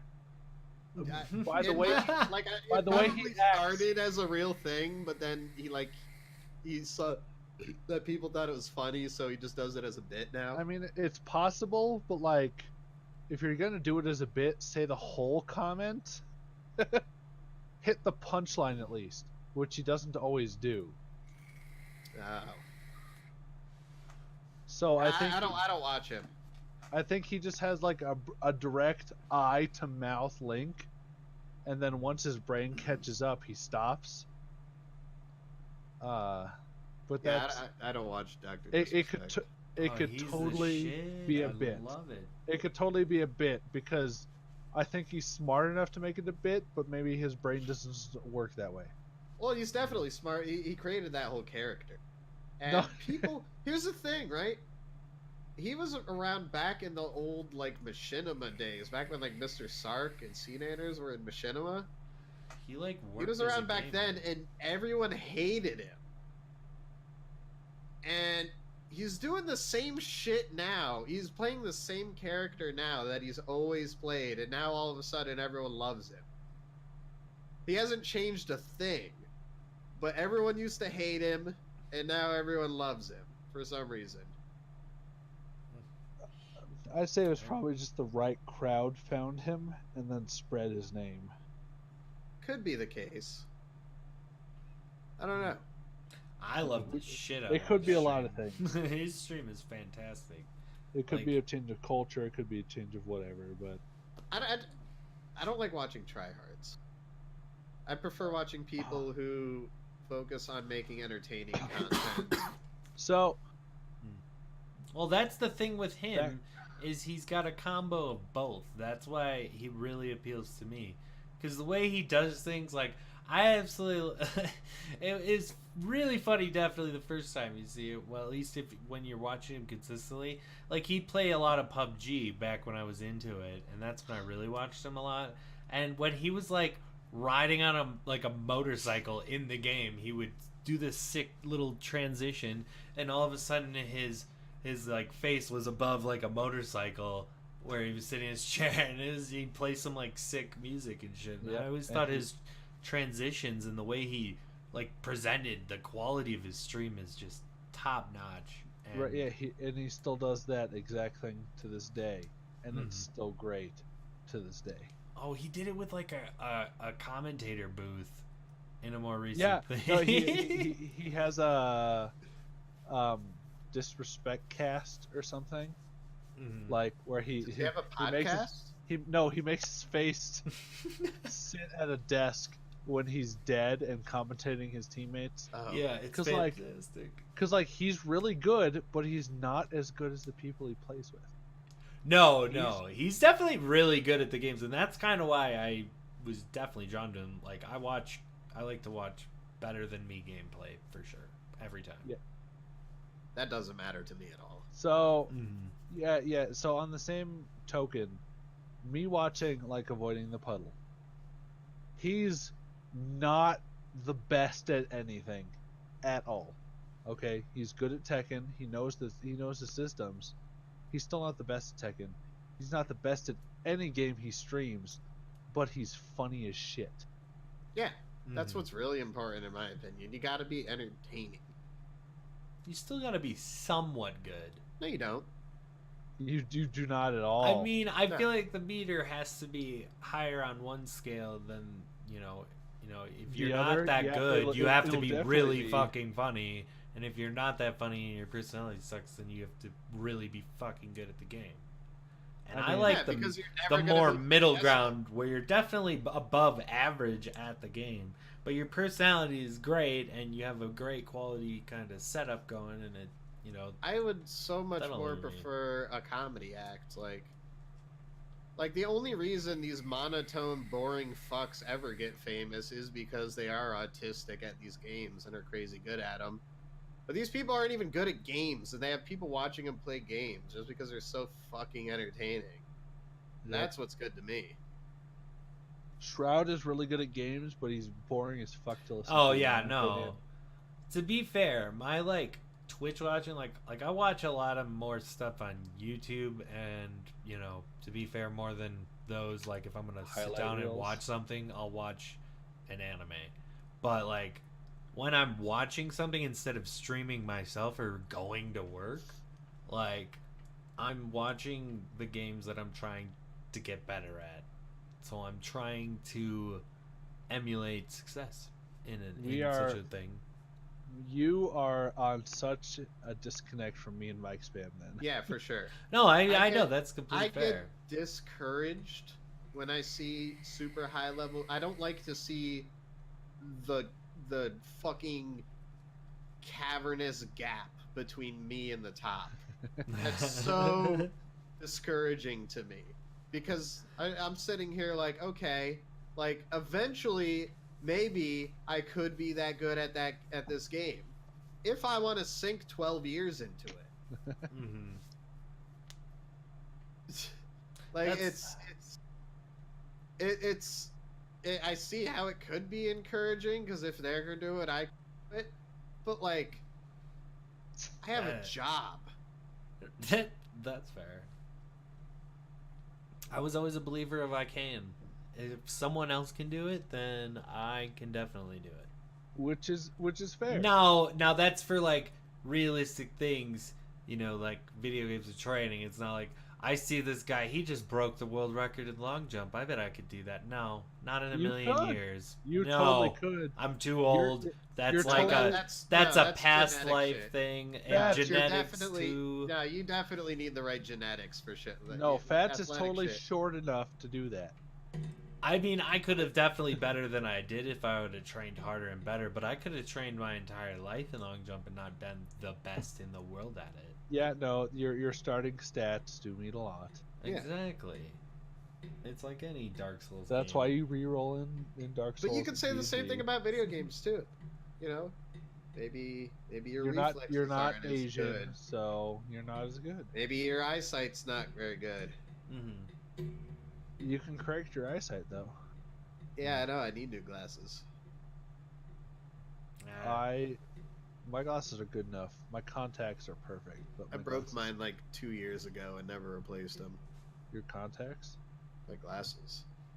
Well, replace them. It was kind of funny with my older brother. He needed glasses and uses contacts. My younger sister, she uses contacts, has glasses. I turned out to be colorblind. Is But one do of them not use nearsighted, one of glasses. them farsighted? That I don't know. Ask him. Oh, because that's important. Because half of my family is nearsighted, half of them is farsighted, and it's a big difference. But no one's normal sighted. No, My no, vision's my not- grandma. Nice. My vision's not bad enough to be distracting, but when I wear glasses, there's a noticeable difference. I mean, that's a good middle ground. Like, if I don't wear glasses, I can't function. I literally can't function. Yeah, a lot of people are like that. Like, I'm not necessarily suffering not wearing glasses at all. I can see well enough, Mm-hmm. I can't see my computer screen. but I don't see perfectly, I guess. I have that effect with my current glasses at about 100 feet. Mm-hmm. Oh wow. Yeah, that's probably how my vision is, like, normally. Like it's not perfect, but it's good enough, you know? I can see that, and I wish for your curse. I wish colorblind assist mode in video games was better. We should Okay, get some well, chroma glasses. next year, Fats, we'll get you those colorblind glasses. Yeah, oh the my chroma god, I was glasses. gonna say I really want those fucking glasses so I can just see.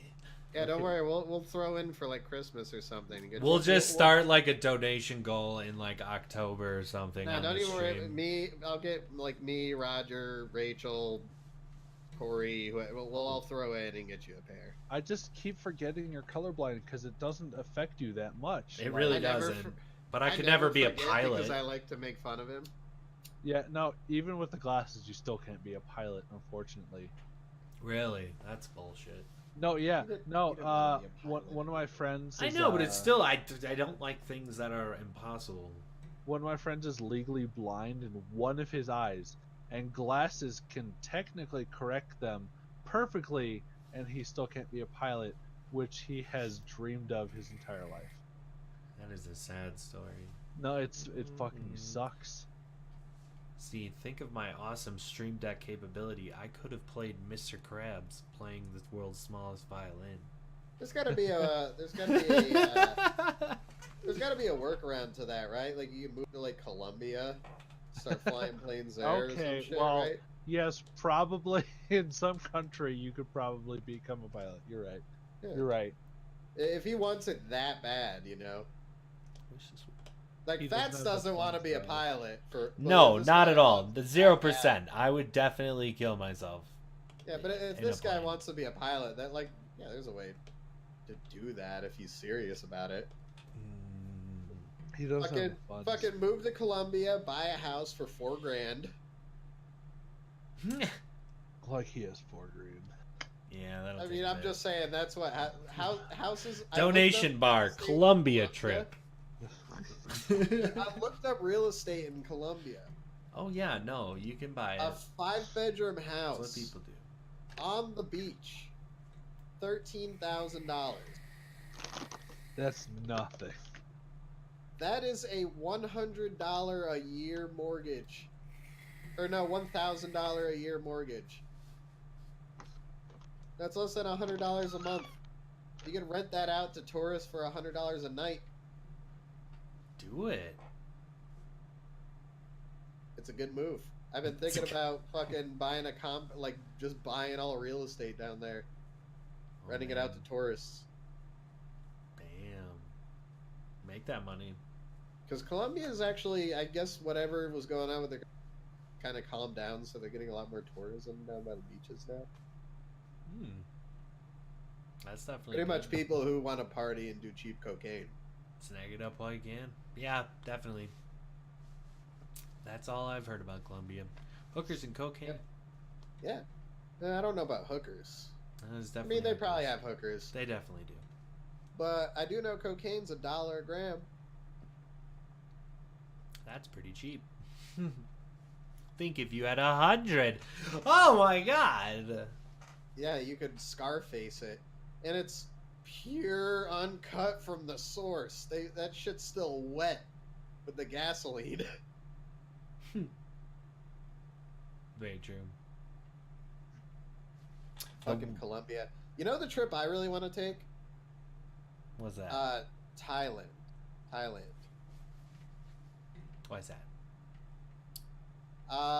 Because it is developed enough to be a really good trip. And there's a lot of cool shit to do over there. But they're also third world enough that there's some cool sketchy shit going on, and everything there is basically free because of the exchange rate. Huh. You can live like a king for a full week on $1,000, and that's like $1,000 at room, board, food, drugs, whatever you're trying to do. Like, you can live like a fucking king. Damn. That sounds like a trip. It's that happy medium between like being a shit enough economy that the exchange rate is like 1 to 1,000 or whatever the fuck it is, but being developed enough that there's actually shit to do. But then at the same time, you can go to like back alley kickboxing matches and cockfights and shit. It sounds like a fun trip. Does sound entertaining. I would try it out. I just get scared of places where I can't speak the common language. Everyone And speaks English. in Thailand? Everywhere. Everywhere? Yeah, Everywhere. see, in other countries, you have to learn a second language. You have to learn America because that's what we taught you.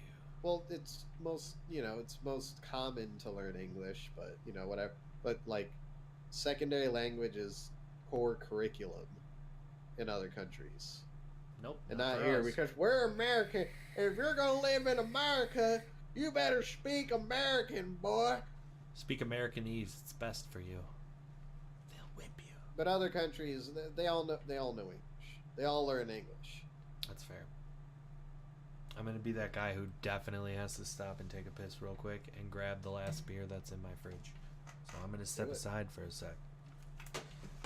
Where would you want to go, Roger?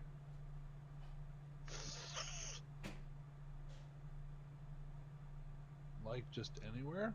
Yeah, just wherever. What would be a fun trip?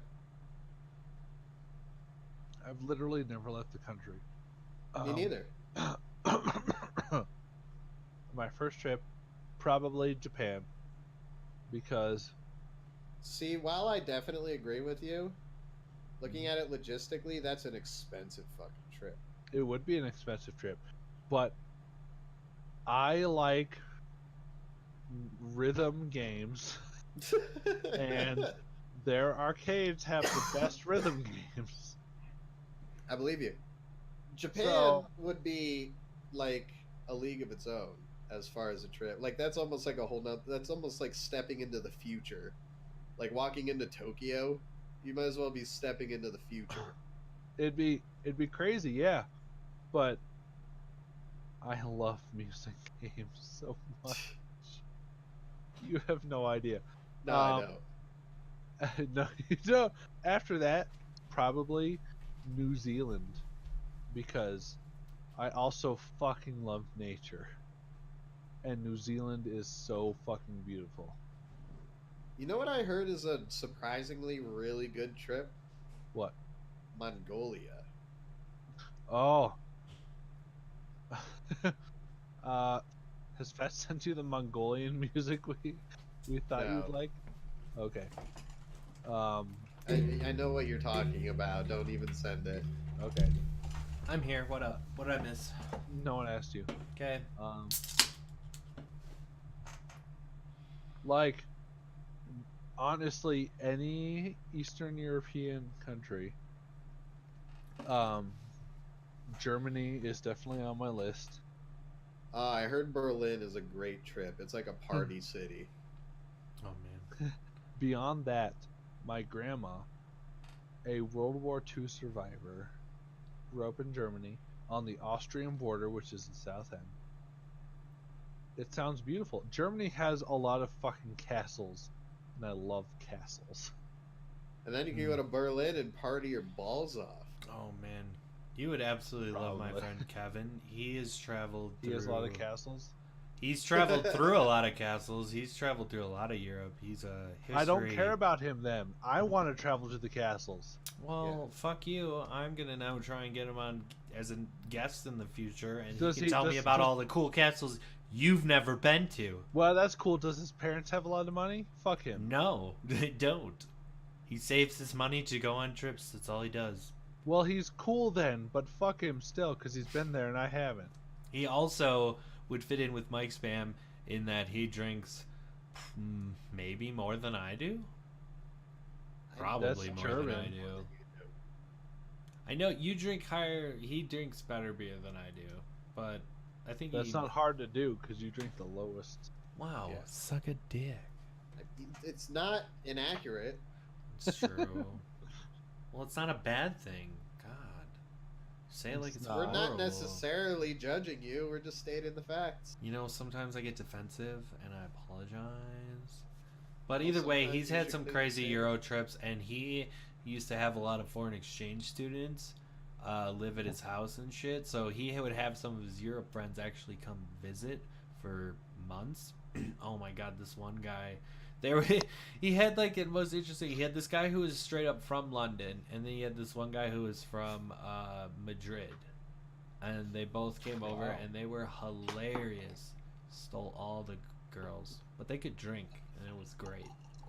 And that's what I would do in any Europe vacation. I'd probably die, get lost because I got drunk and wandered. Is my assumption. I seen Hostel. That only happens in like the weird Eastern European countries. Which ones would that be? I don't know if you're gonna go to like Romania or Estonia. Yeah, no, specifically, he's been to Spain. Hey. Denmark is a big one. I want to go to Denmark. That sounds Estonia is a pretty cool country. Okay.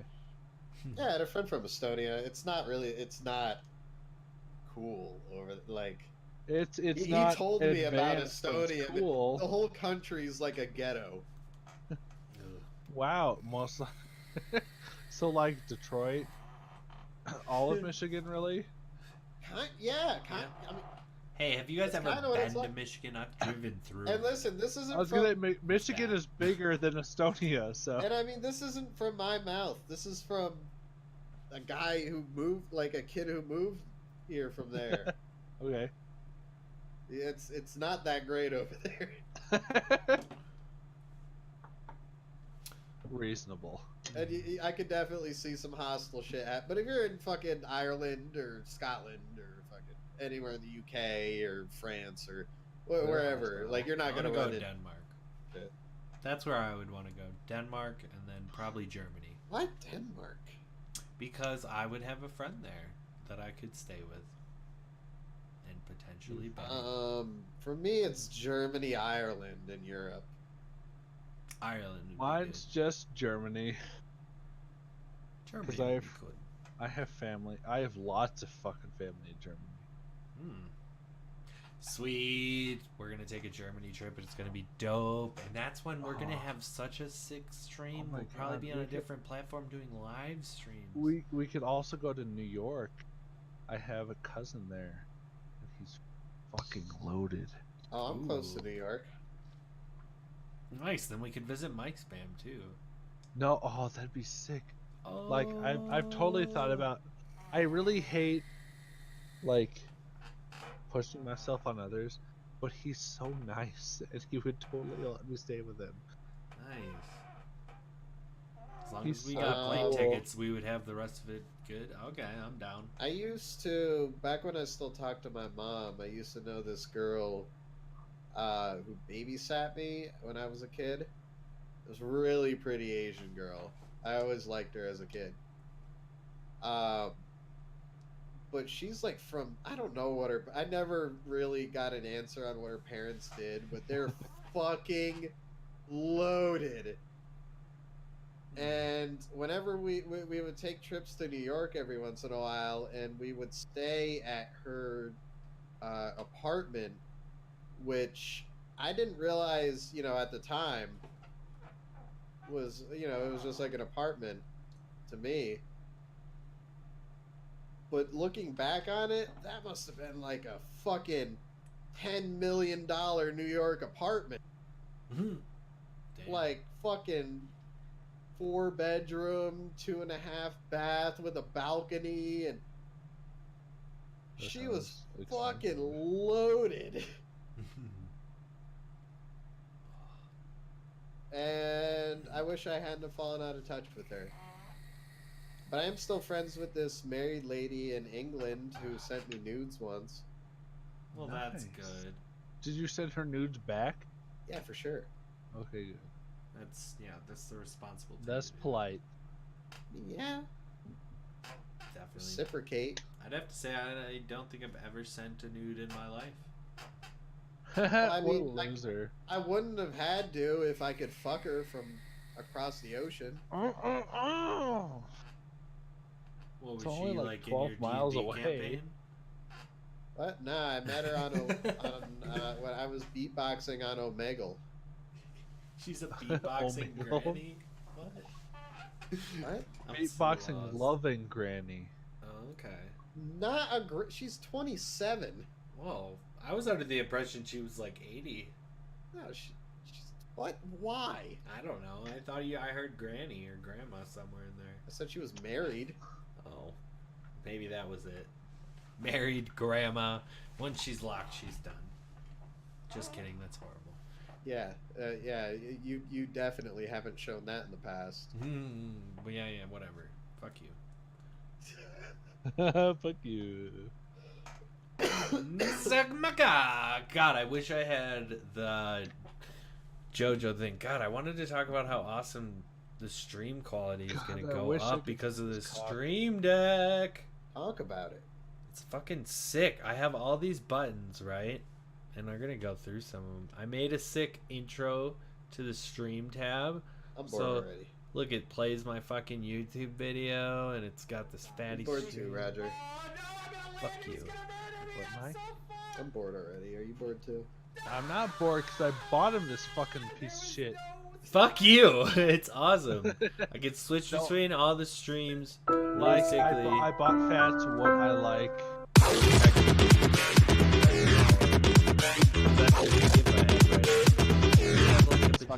in the near future, scientists will discover that dinosaurs actually had 8 penises, and each penis had 8 penises.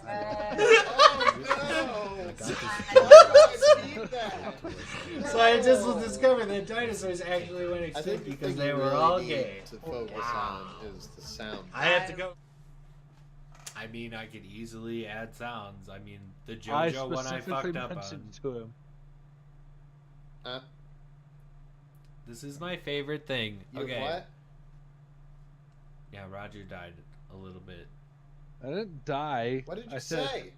I specifically mentioned to him the soundboard and to Corey when we bought it together because the soundboard was my favorite part. Because that's my favorite part. Yeah, for sure. The soundboard is definitely going to be the key. Well, easy stream transitions and quality of life improvements are good because I forget to do shit. Those and are I great. Can yes. set things up to do it. But one of the things that does work that I was very happy with, because one of my favorite streamers, he's a Dark Souls streamer, and he usually like speed runs, but sometimes he casually runs and whatever. But he'll do some shit and just be fucking around, and then he'll die, and then he'll switch to this like zoom in cam, and he'll make some face like, this game's fucking bullshit, and then he'll switch back, and I love it. It's so simple and easy, but it's so 10 times easier than hitting like Alt F7 than just click the button. I love it. So I'm gonna be doing shit, and we're gonna get some sounds. MicSpam, what sounds would you have? I was thinking JoJo and Umami. I thank you like a bajillion times, You think but me I didn't more than I record it, deserve. so You're right. I appreciate it.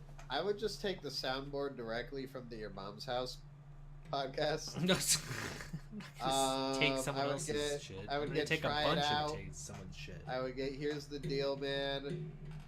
I'm gonna make you come. See, that's where There's we so many. definitely. I was leaning more towards the anime side of things, with like umami and I mean, Umami for sure, but like, umami would be perfect. Fucking oh my god! you gotta have it try Holy it out. shit! You You gotta gotta have it try it out. Definitely could. See, what I could also do is I could just like I have Lightworks. I could just do my own fucking voiceovers and record sound bits if I wanted. No, that's just douchey. That's just douchey. Like, you're gonna play clips of your own voice Why not? because it's Nice. douchey. That's fair. If I had a unique enough voice to do different voices, mayhaps. Yeah. Like No, if but you I get- do see it on, definitely, bigger name streamers where they take a reaction they did that people liked in some video and just pin that to something, like a subscriber, follower alert or some shit. narcissistic. That's fair. I did have a picture of myself on my desk for a while. What? Roger took a screen cap of me, and then he printed it out and gave it to me. So I didn't know what to do, and I thought it'd be rude What? to throw it away, so I just pinned it You on my did? fucking thing. Wait, you printed it out and gave it to him? Yeah, of course. That's fucking hilarious. It was beautiful. Print shit out Honestly, and he- honestly, I really want it to be my new, like, if I could change my emote from the beer, I'd just make it that face. It's really funny. That was a pretty good face. It was I can't solid. believe you printed it. That's next level. You printed it out. You have no idea as the level I'll go through for trolling. I respect that. Because I'm honestly expecting my desk to get shit on tomorrow. I really hope it is. Not I with want actual to do that. shit, but with like stuff. What's tomorrow? My birthday, motherfucker. I didn't think that far ahead. Damn you, you suck. Why did I even friend you? I suck Shit. so much dick. You know, It's I fine. You just have to shit on his desk now. I mean, he just told you what to do. There's so many cameras. I can't do that. Well, then you shit would ahead of don't time do and not put him on his do desk. not get fired. I need someone to talk to at the smoker table. Then shit ahead of time. And Okay, then put it Corey on- sometimes talks. Sometimes Dylan talks, but sometimes it's about stuff I don't understand. Music mostly. Oh my god, where's the But when he picture? talks JoJo, I get it 112%. I love I have it. this picture saved. Let me find it. It's beautiful. I have it saved 100%. Oh my god. Oh, there it is. Oh my god. Oh yeah. It's I'm so old as good. shit, by the way. I turned fucking 29. Sorry, Mom. I still suck. We'll be Why is fine it still someday. processing? Processing. All those Look at edits you Discord. had to do. Oh my god, Discord's a bitch. And then it's gonna tell you can't do it. It's just saying processing. Come on. Upload failed. What do you mean upload failed? It didn't succeed. Upload your dick. Oh god, you uploaded it twice. Why? No, I only uploaded it once. Oh my god, it's beautiful.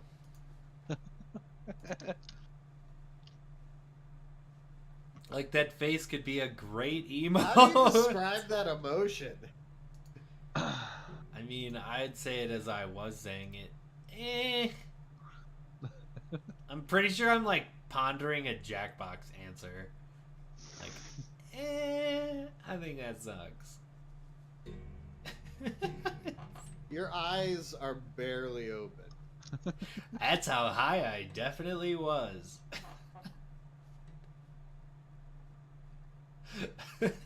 God, now I feel creepy looking at myself.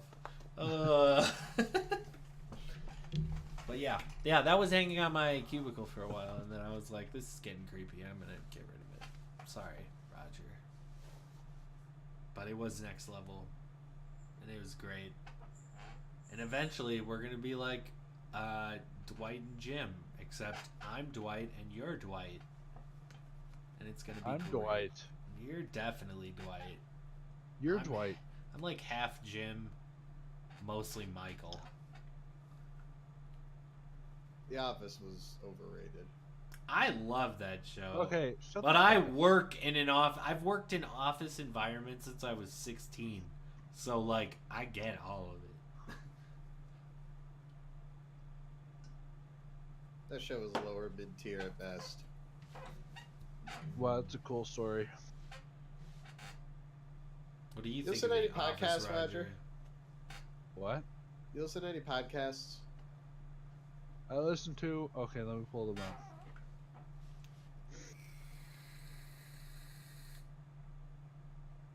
I listened to Welcome to Night Vale, Love What's that? Letter Gaming, You're gonna have to describe those. Sword and Scale, and Recovery Elevator. Neat. Welcome to Night Vale is like a it's really my kind of humor. It's like a fake radio show with like sci-fi elements. I don't know how to describe them. Level Up Your Game is about fighting games, 100%. Okay. Sword and Scale is true crime. Generally, each episode they describe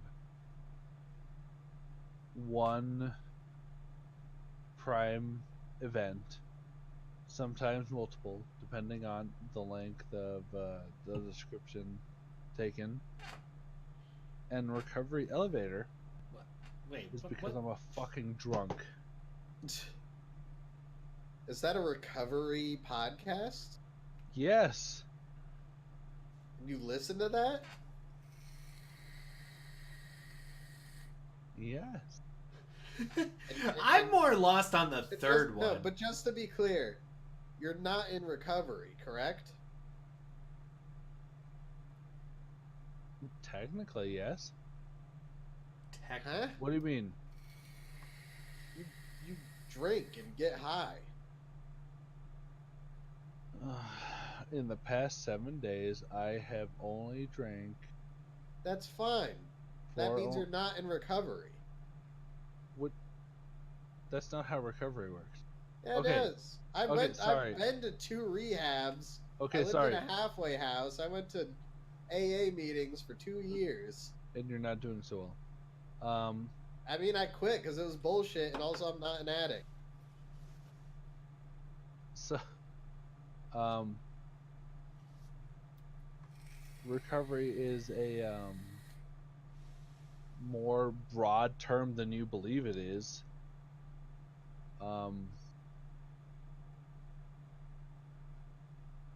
not talking about this. Why not? Dun, dun, dun. Shit, guy. I just left. Wait, he just left? Oh. Interesting.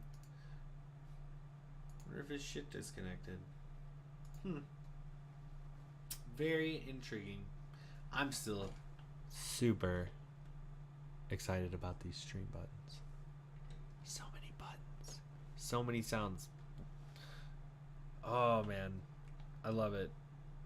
I just started a new podcast. Legion of Skanks. Mm-hmm. And man, I thought your mom's house had some fucked up clips.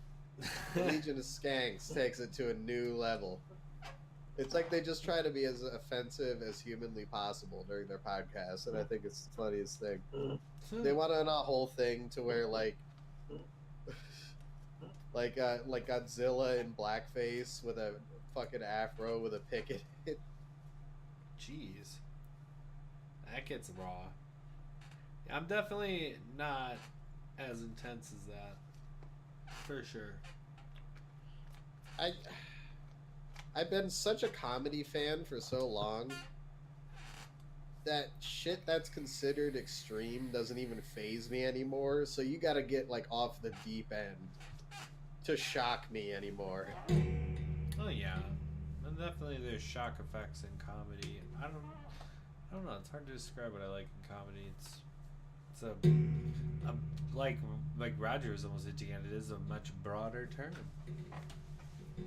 So it's kind of like what things are funny. Like my favorite comedian was always Pablo Francisco. I liked him. He did hilarious. He's your favorite? He had my favorite clip from back in the day. I loved it. It was the Techno at the Ecstasy Club. It was the best. And before that, I was actually, I didn't like most of it. I really only liked Ron White in the Blue Collar Comedy Tour. See, there you go, Chad. Little Tortilla Boy was fantastic. He could mimic the movie trailer guy's voice perfectly, and he made these fake trailers. He had a couple good bits, but I wouldn't say he's even a top tier comedian. I loved his shit. Personally, I'm just that's saying. fair. I know. I'm just saying I loved it. It was fantastic. the techno club, you know, getting fucked up, listening to that clip, then just getting more fucked up, and then doing shit. Huevo splash. Yeah, huevo splash, you sexy motherfucker. Yeah, 7 like at bat, and that's even being a little generous, I would say. Nothing like he does his own style, and he has, like I said, quality bits, but overall as a comedian. I mean, shit. I wasn't as huge into stand up as you are. So like I mean, my yeah, stand up like I said, experience is like stand-up. baby experience, just because I caught it on TV, like freaking Jeff Dunham and freaking old school Dane Cook. Like, I mean, yeah, I thought they were funny at it. Well, that's I've been following comedy for must be the better part of 15 years now. Comedy Central presents exactly as Chada knows it. Me and you, Yeah. Chada, we're like the same. We were brought up in the same media, 100%. But I would like look up comedians, like even back in the day, I would look them up on like YouTube and find specials that you couldn't necessarily, always see on TV and shit. Mm-hmm. So I've been a comedy fan for a long time. Oh yeah, no. Once I discovered the internet is where I can watch anything, that's when I started watching anime. So like, I never went to that shit. The Amazing Jonathan? I'm not sure who that was. I know who that is, but I can't picture. I kind of liked Dimitri Martin. He had a very unique, it was almost an intellectual stand-up. And then he did some stupid show that was horrible. But his stand-up beforehand was good. He's that magician comic. I don't know.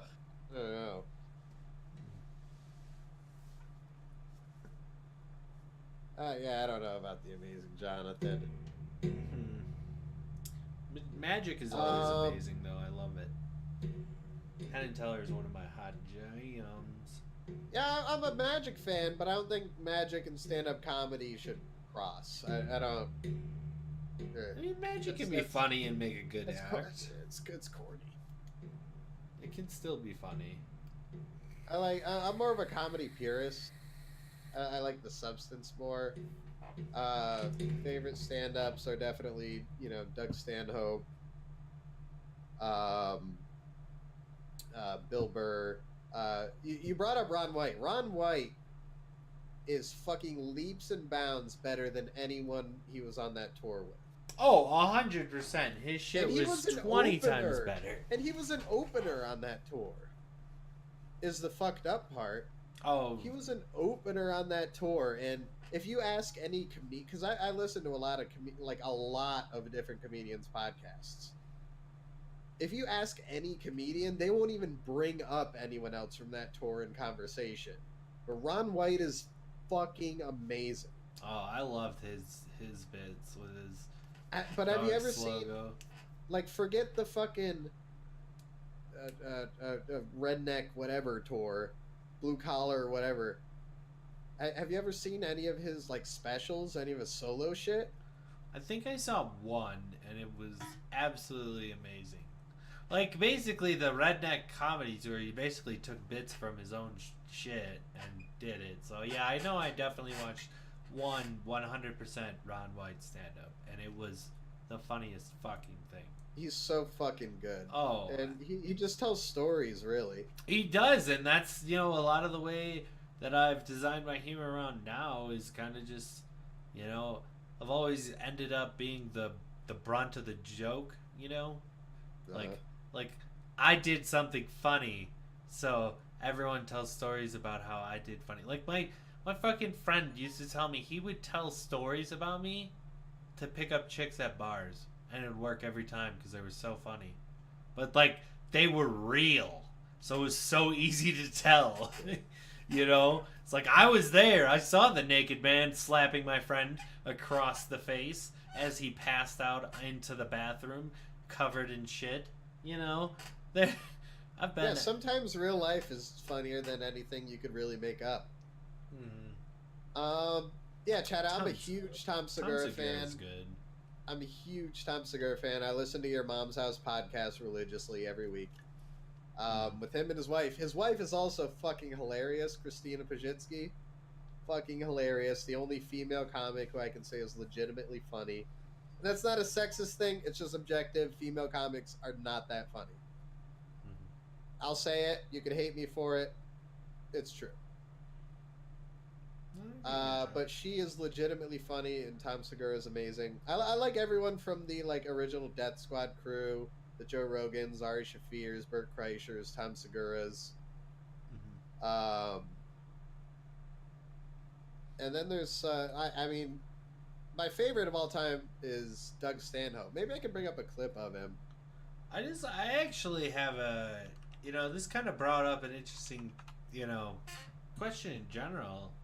Like, do you listen to any gaming podcasts? Gaming podcasts? No. Like the absolutely Great not. Bomb, the Giant Bomb, nothing like that? Nope. Just 0%. No, I only listen to either I only listen to comedians podcasts, or if they have a guest on that I think is really interesting, I'll listen to their podcast. Neil deGrasse Tyson has a podcast.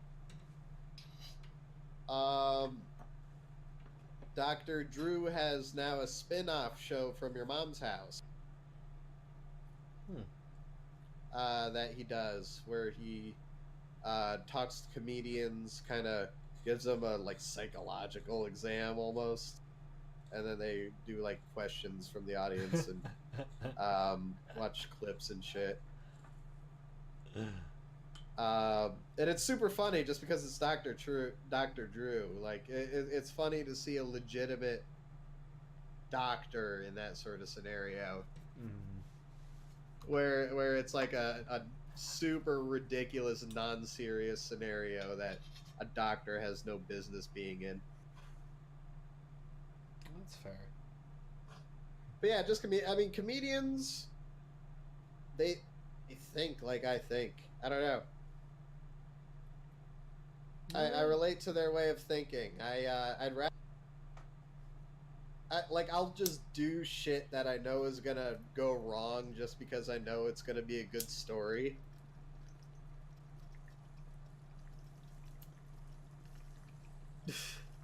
and I think that's just the mindset of a stand-up comic. I completely get you there. I was hitting the mod. Sorry. But no, that's good. I think Play that clip, Fatty. What happened to Roger? Roger's gone. Did I offend him? No, maybe. I don't fucking know. I mean, I don't care. It's like a stand-up If I did, clip, then so he it's- needs to get the sand out. I've heard him. This generation sucks. This is like a Doug 3 minute Stanhope is shit. my favorite comedian by far. I wish I want you to watch it. All of his specials are available on YouTube. I've seen a lot of him. This one guy at this one job I was working at, which just doesn't want to load for some reason. I don't want to be playing straight up stand up though as a stream though. What's a clip? We're talking about it. Yeah, that's fair. Welcome back, Roger. What happened? Oh, you I got mad about something. I can't remember what. Did I offend you by saying you weren't in recovery?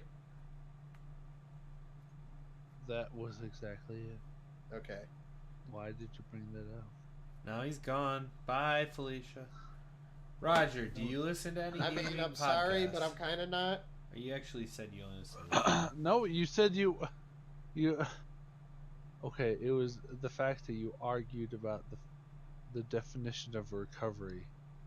I mean, I only say that because I was in recovery.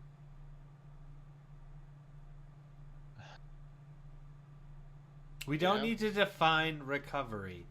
Let's just move forward. Honestly, I'm almost wasn't on me Chata's leaving. boat. I'm almost on. Why Chada's does he vote. keep We joining and leaving? I don't know. But and the thing about Doug Stanhope is you could tell he's good because he's like every comedian's favorite comedian. He's not the most famous at all, but the shit that he writes, no one else could write, and just the way that he lives is a true I don't give a fuck way to live. Like, he makes a living off stand-up comedy, and then he moves to a small shithole town 2 miles off the Mexican border and bought like 3 houses just so he could fucking party with his friends. God. He lives in like a town of like 1,500 people. Wish I could buy a house. Wouldn't that be sick? Wouldn't that be super sick? I admire Doug Stanhope because he is the literal definition of not giving a fuck. Anybody who says they don't give a fuck, He beats them. He's better. yeah, I mean, He's he better does at not giving a fuck. He's the greatest at not giving a fuck. It's impressive. Absolutely impressive. And I love him. And his stand-up is political in a way that makes actual sense instead of just being commentary. No, I think you definitely have a more deeper, broader horizon of stand-up. Yeah, I love comics. stand-up. Stand-up is Roger, a great, who's your is a great favorite outlet. stand-up comedian? Oh, it's oh my god, what's his name? If you say Louis C.K., I'll be okay with it. I'm not. He's one of my favorites. He's great. I don't give a fuck if he jerked off in front of those girls. He's It's great. oh my god, what's his name? I'm so bad with names. Bill Cosby. With the real dry humor. Bo Burnham, Dimitri Martin, No. Daniel Sloss, No. Anthony Jeselnik, No. Daniel Tosh, Stephen Wright. Stephen Wright. I fucking love Stephen Wright so much. I was waiting for it. I'm like, he's gonna say okay. some name he's never even fucking heard of. He's gonna be like, who the sorry. fuck is my that? My bad. He's the 80s. Yeah, that's a older. He's not around anymore. He's definitely not around anymore. Sorry. 90s? Yeah, I'm not Would be, familiar really, actually, if I'm being completely honest. Oh, he He so good. he was before I got into. he's oh, I love dry humor. I mean, me He's too. so Yeah, good. for sure. 90s, let's go with Is he your favorite of all time, though, Stephen Wright? yeah, He's your number one. probably Is there like yeah. is there a memorable bit? Not that I can recite offhand. Okay. But 90s, I would say, who's the most popular in the 90s? In the 90s? What's his fucking name? Maybe 2000s.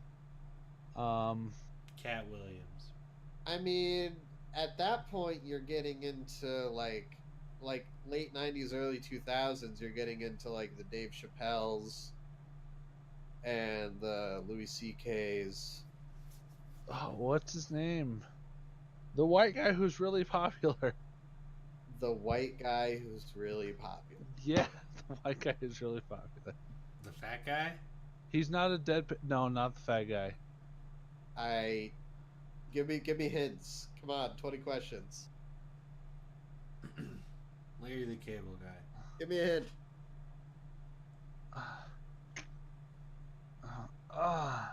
What's he look like? What does he do? He's bald. He's white. Bald, white. Bill Burr? No. Okay. Norm Macdonald. No. Norm Macdonald's not bald. The most generic, like he's funny but crude. Crude is a word. You're right. Rude. You're right. Oh my god. I'm looking through this list to try and find him. Cause Bald guy? I don't bald.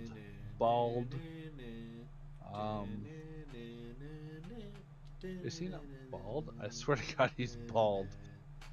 He has a shiny forehead. Turns out his hair reaches his ankles.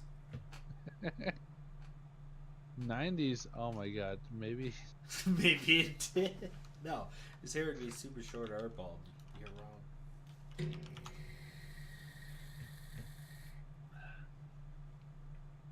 Not Carlin, right? This is killing me inside. No, he's good. Oh, Jim Gaffigan? Oh, I like Jim Gaffigan. He's not bald though. He's good. He's balding.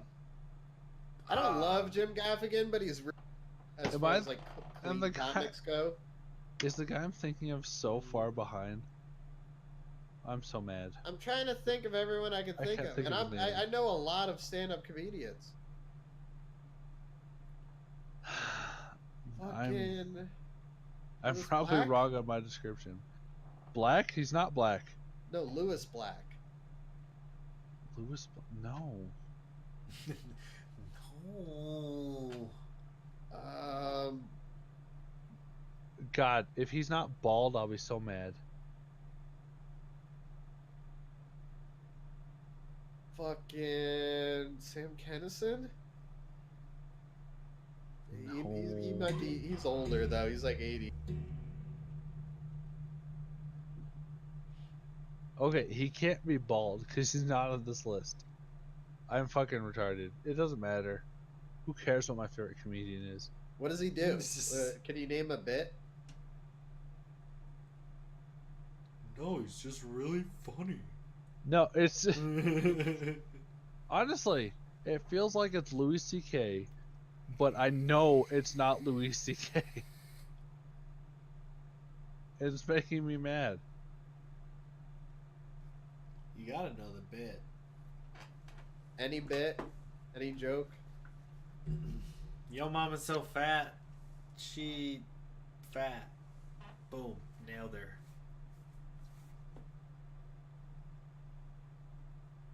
Nothing? Nothing, literally nothing. Man. It It's the best comedian that never existed. He's my favorite, but I can't remember who the fuck it is. No, it has.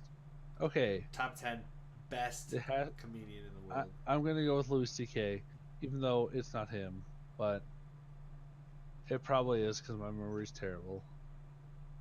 But honestly, my favorite comedian is Stephen Wright, so don't even hit me with that. That's fair. And I don't even know anything about him. He's a deadpan comedian, and I love it. I like a wide variety. Like there was like this Norwegian absurdist comedian that just they just released a special on Netflix for him, and he was kind of who inspired Bo Burnham. And Bo Burnham took it a little far, but this guy, it's just kind of like absurdist comedy. It's not even necessarily jokes. He's being a weirdo on stage, and it's surprisingly hilarious.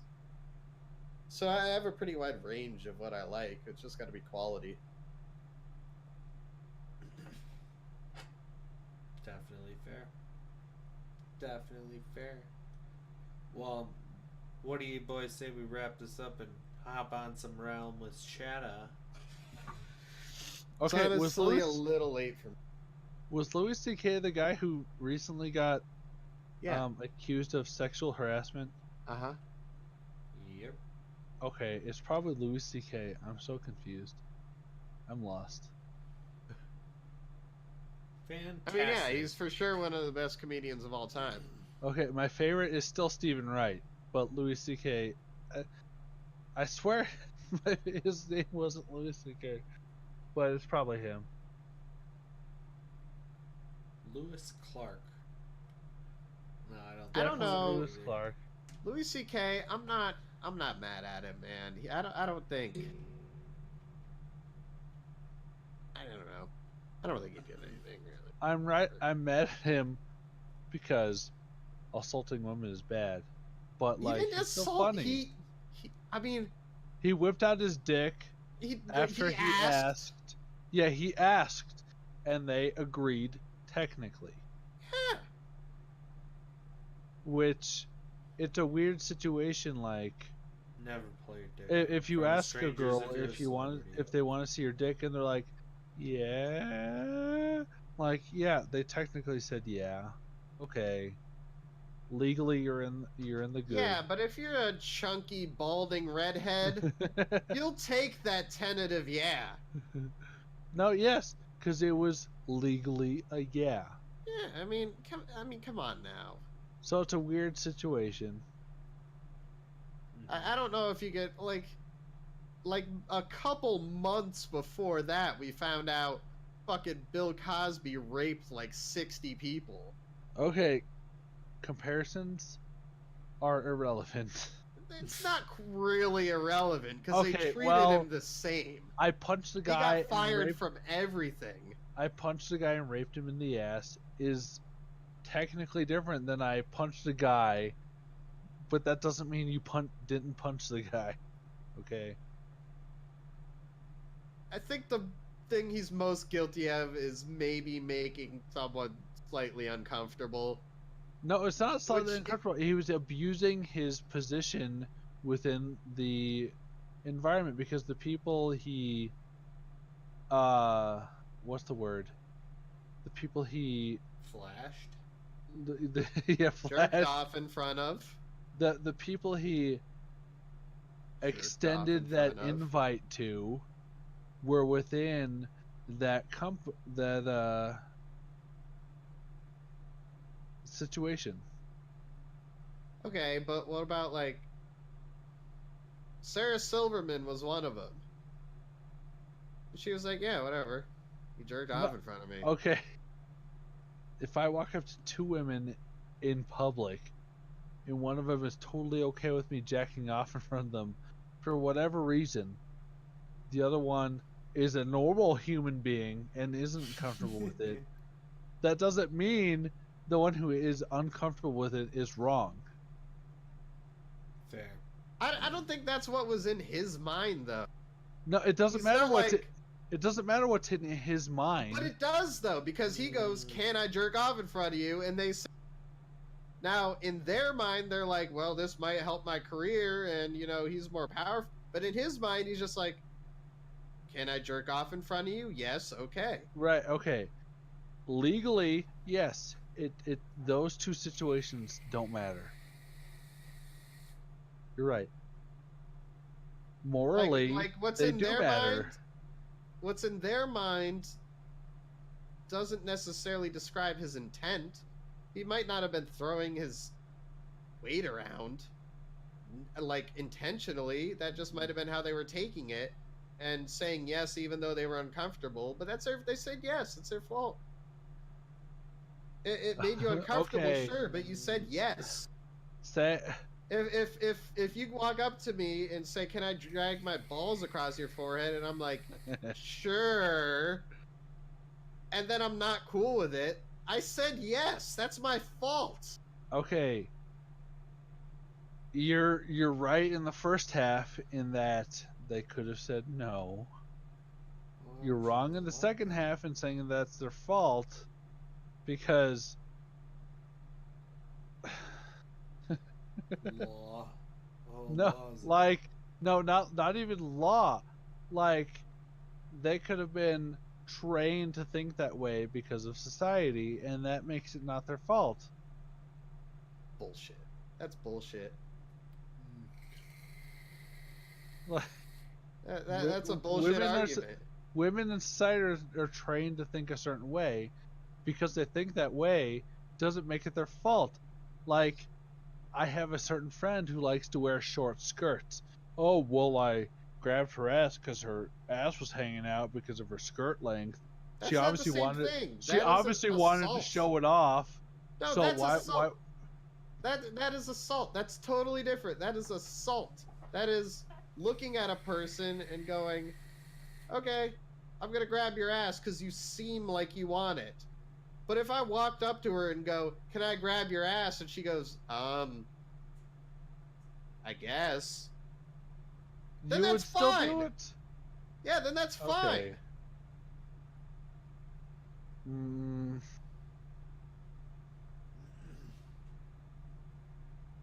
Okay. I don't know. I'm just saying I'm not mad at him. I don't think he deserved what he got. Accepting.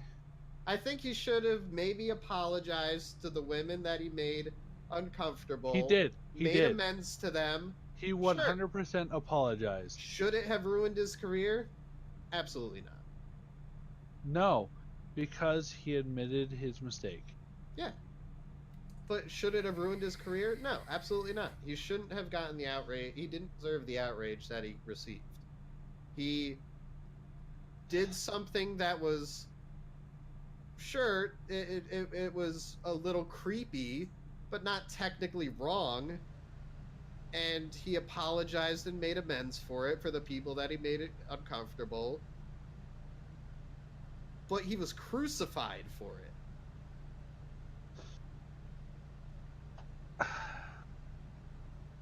He lost every project he was working on. He was producing and writing multiple shows. He was on multiple networks. Like, Louis C.K. was killing it. He did too much work. Like, other comedians couldn't believe how much work he got done. You know, on one hand, yes. He apologized and he completely admitted that what he did was wrong. But he still did it in the first place, which is half the battle. Yeah, but So, it's like, it's if I creepy murdered at someone, best. No, but it's if I not the murdered same. someone and apologized and I really That's truly not felt the bad same. for it, That is not the same. yes, it is, because it No, truly a murder is traumatizes killing these women. somebody. A murder Right, is and killing somebody, and he did something that was just, at worst, creepy. Okay, if you kill someone, they're dead forever. They literally can't feel anything ever. A rape victim He didn't will rape feel anyone. that will feel that way forever. He didn't. Molestation is He akin to didn't rape. molest anyone. He jerked off in front of people. What is that? Which is sexual assault, No, technically. it's not. It's indecent exposure at the worst. It's definitely Not bad. sexual assault. If you put someone in a situation where they can't If say you whip no, out your dick in front of an 8-year-old, that is exposing yourself to a minor. That is That- not sexual assault. that can be sexual assault. 100% can be sexual assault. It's a different charge. It's exposing yourself to a minor. It's a totally different charge. If you can find no cases of releasing your genitals in front of an 8-year-old that didn't result in sexual assault, You get put on a list the same as a sexual, but it's a different charge. Like, it's a different... He didn't molest anybody. Bill Cosby molested people. He drugged them and fingered them. He didn't fuck them while they were asleep. He just fingered them. That's molestation. he just fingered them. I mean, yeah, he's a fucking monster and he's gonna be in prison for the rest of his life. I'm not saying he's right. But I'm saying he molested people. Louis C.K. jerked off in front of some girls that said yes. At worst, he's a creep. Okay. I'll disagree that creep is the wrong word, but I'll agree with that.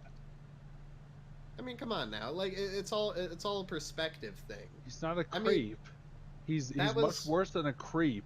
That Because was a like, creep is a remember guy hanging out in a childhood playground playing with himself under his clothes. That's a creep. He did more than creeping. I mean, I think that was less good as creeping. Like, what? Like, what? That, like, what you just described is way worse than what he was doing. It's just okay. In my They example, were adult women that said yes. in it my doesn't matter example, what they think his motivation is. What his motivation is, I get off on jerking off in front of women. Here's this woman that I spend a lot of time with. I'm gonna ask her if I can jerk off in front of her. What's going on in her mind? She doesn't tell him that. She doesn't go, well, yeah, but only because you're my boss. okay, so if you're in She a says playground yes. full of children and you jerk off without them knowing, that's creepy. But if you jerk off with women knowing, okay, that makes a victim in that technical case. Because But a if you- child, only they if you don't know ask. what's happening. There's no victim. If I jump out around a corner and start jerking off in front of a lady, that's what you're describing. But if I'm in my house with a woman and I go, can I jerk off in front of you? And she says, yeah. Like, what? It doesn't matter if she might, like, what? Like, They're she victimized could've- by your superior rank. What's the in word? their mind, sure, but they don't express that to him. That doesn't matter if they express it. That still exists. I They don't understand. fear for retribution, regardless of whether they express it or not.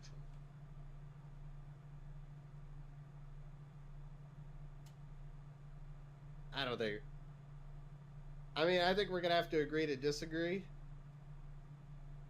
I'll accept that for But now. that is a grown woman, and he wouldn't have done it if they had said no. Right, okay. He wouldn't have done it if they had said no. If he goes, can I jerk off in front of you? And they went no, he wouldn't have done it.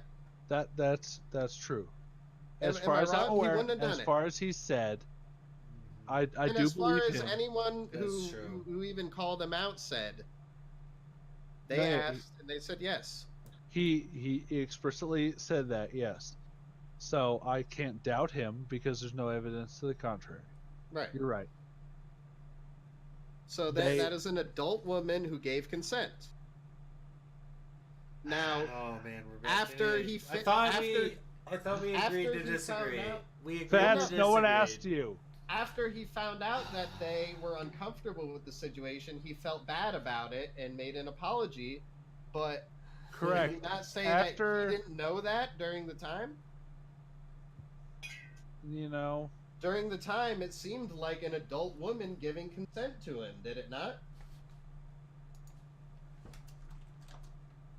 in his head at the And time, in the reality, as according he to what the woman expressed, was saying, yes. As And he according- expressed, yes. and according You're to right. what the woman said, she said yes. So If she had said no, You're he wouldn't have saying- done it. you're saying in her head, in current time, yes. In her head at the present time that it happened, no, because she knew that he had power over her. But And when they brought that yes. up, exactly. and when they brought Exactly. that up, he He- goes, he "Whoa, said- I didn't realize that's fucked up. I'm so sorry. I didn't Right. even realize. I'm sorry." That's But what I'm if saying. they don't say it, all he hears is yes. So he goes, "I guess it's fine." At the time, he did not understand. Yes. I can't So- fault him for that. It's an adult woman who gave consent. He found out that they were not cool with it later, and he apologized. Just because he did. Okay. Sorry. Let me start over. I'll restart. Yes. She accepted. He obliged. She gave consent. That's truly the end of the story. But just because he didn't understand at the time doesn't mean he was right at the time. But it doesn't mean he was wrong either. At the time, like later on, it turned out he was wrong, and he admitted that he was probably wrong for that. But at the time, it was a two adults in a room doing a consensual act. Yes. Okay. I'll end this conversation because, yes, as far as anyone's argument goes, she said yes when he asked. Like, that's it. Fats, What up? your birthday's tomorrow, right? Yeah, I was Yeah. actually born at like 12:09 a.m. Are we doing anything? Oh, we have D&D tomorrow. Yeah, I know. No. I'm honestly kind of upset. Day after I would get tomorrow. wasted. Today's Tuesday. I mean, we could do both of those things. Yeah, I don't want to get wasted tomorrow though. Oh, I'm yeah, just upset I Wednesday, can't that's stream right. it. But also we have work, so there's that. Okay, we probably. Also, I think I have saw. tomorrow. Also, I think I saw Rachel agreed with. So Ba-do-bing. Scissors on pig. No. B-Day is Wednesday, the 13th. Ooh, the 13th. wine from a Pepsi can. Rachel, I actually got wine in a can the other day. It's called Underwood. It was a Pinot Noir, and it was good. And I only bought it because of the It's Always Sunny episode. Nice. Oh yeah, that's true. Oh, nice. And I thought it was hilarious. Nice. Yeah. No, the thing on the birthday, I'm not really doing anything special tomorrow, but I planned on Friday we're gonna get sushi and then come back here and get drunk. And then Saturday night I planned on doing a spatty drunk birthday stream extravaganza. You can count me in. Tomorrow? No, that's Saturday. Friday, sushi, drinking games. Saturday, drunk stream, DMV. We gotta have What's an DMV? epic, a I drunk have to go stream, there. epic proportion. Oh What's God. DMV? No, DMV. I have to go get Oh, my car DMV. fucking registered and shit. I'm gonna be hungover as shit doing DMV Okay. shit. Okay, And then I'm gonna come back and stream. And like get drunk. re-registered, the DMV at Research and Union near our work has an outside kiosk that you can use 24/7.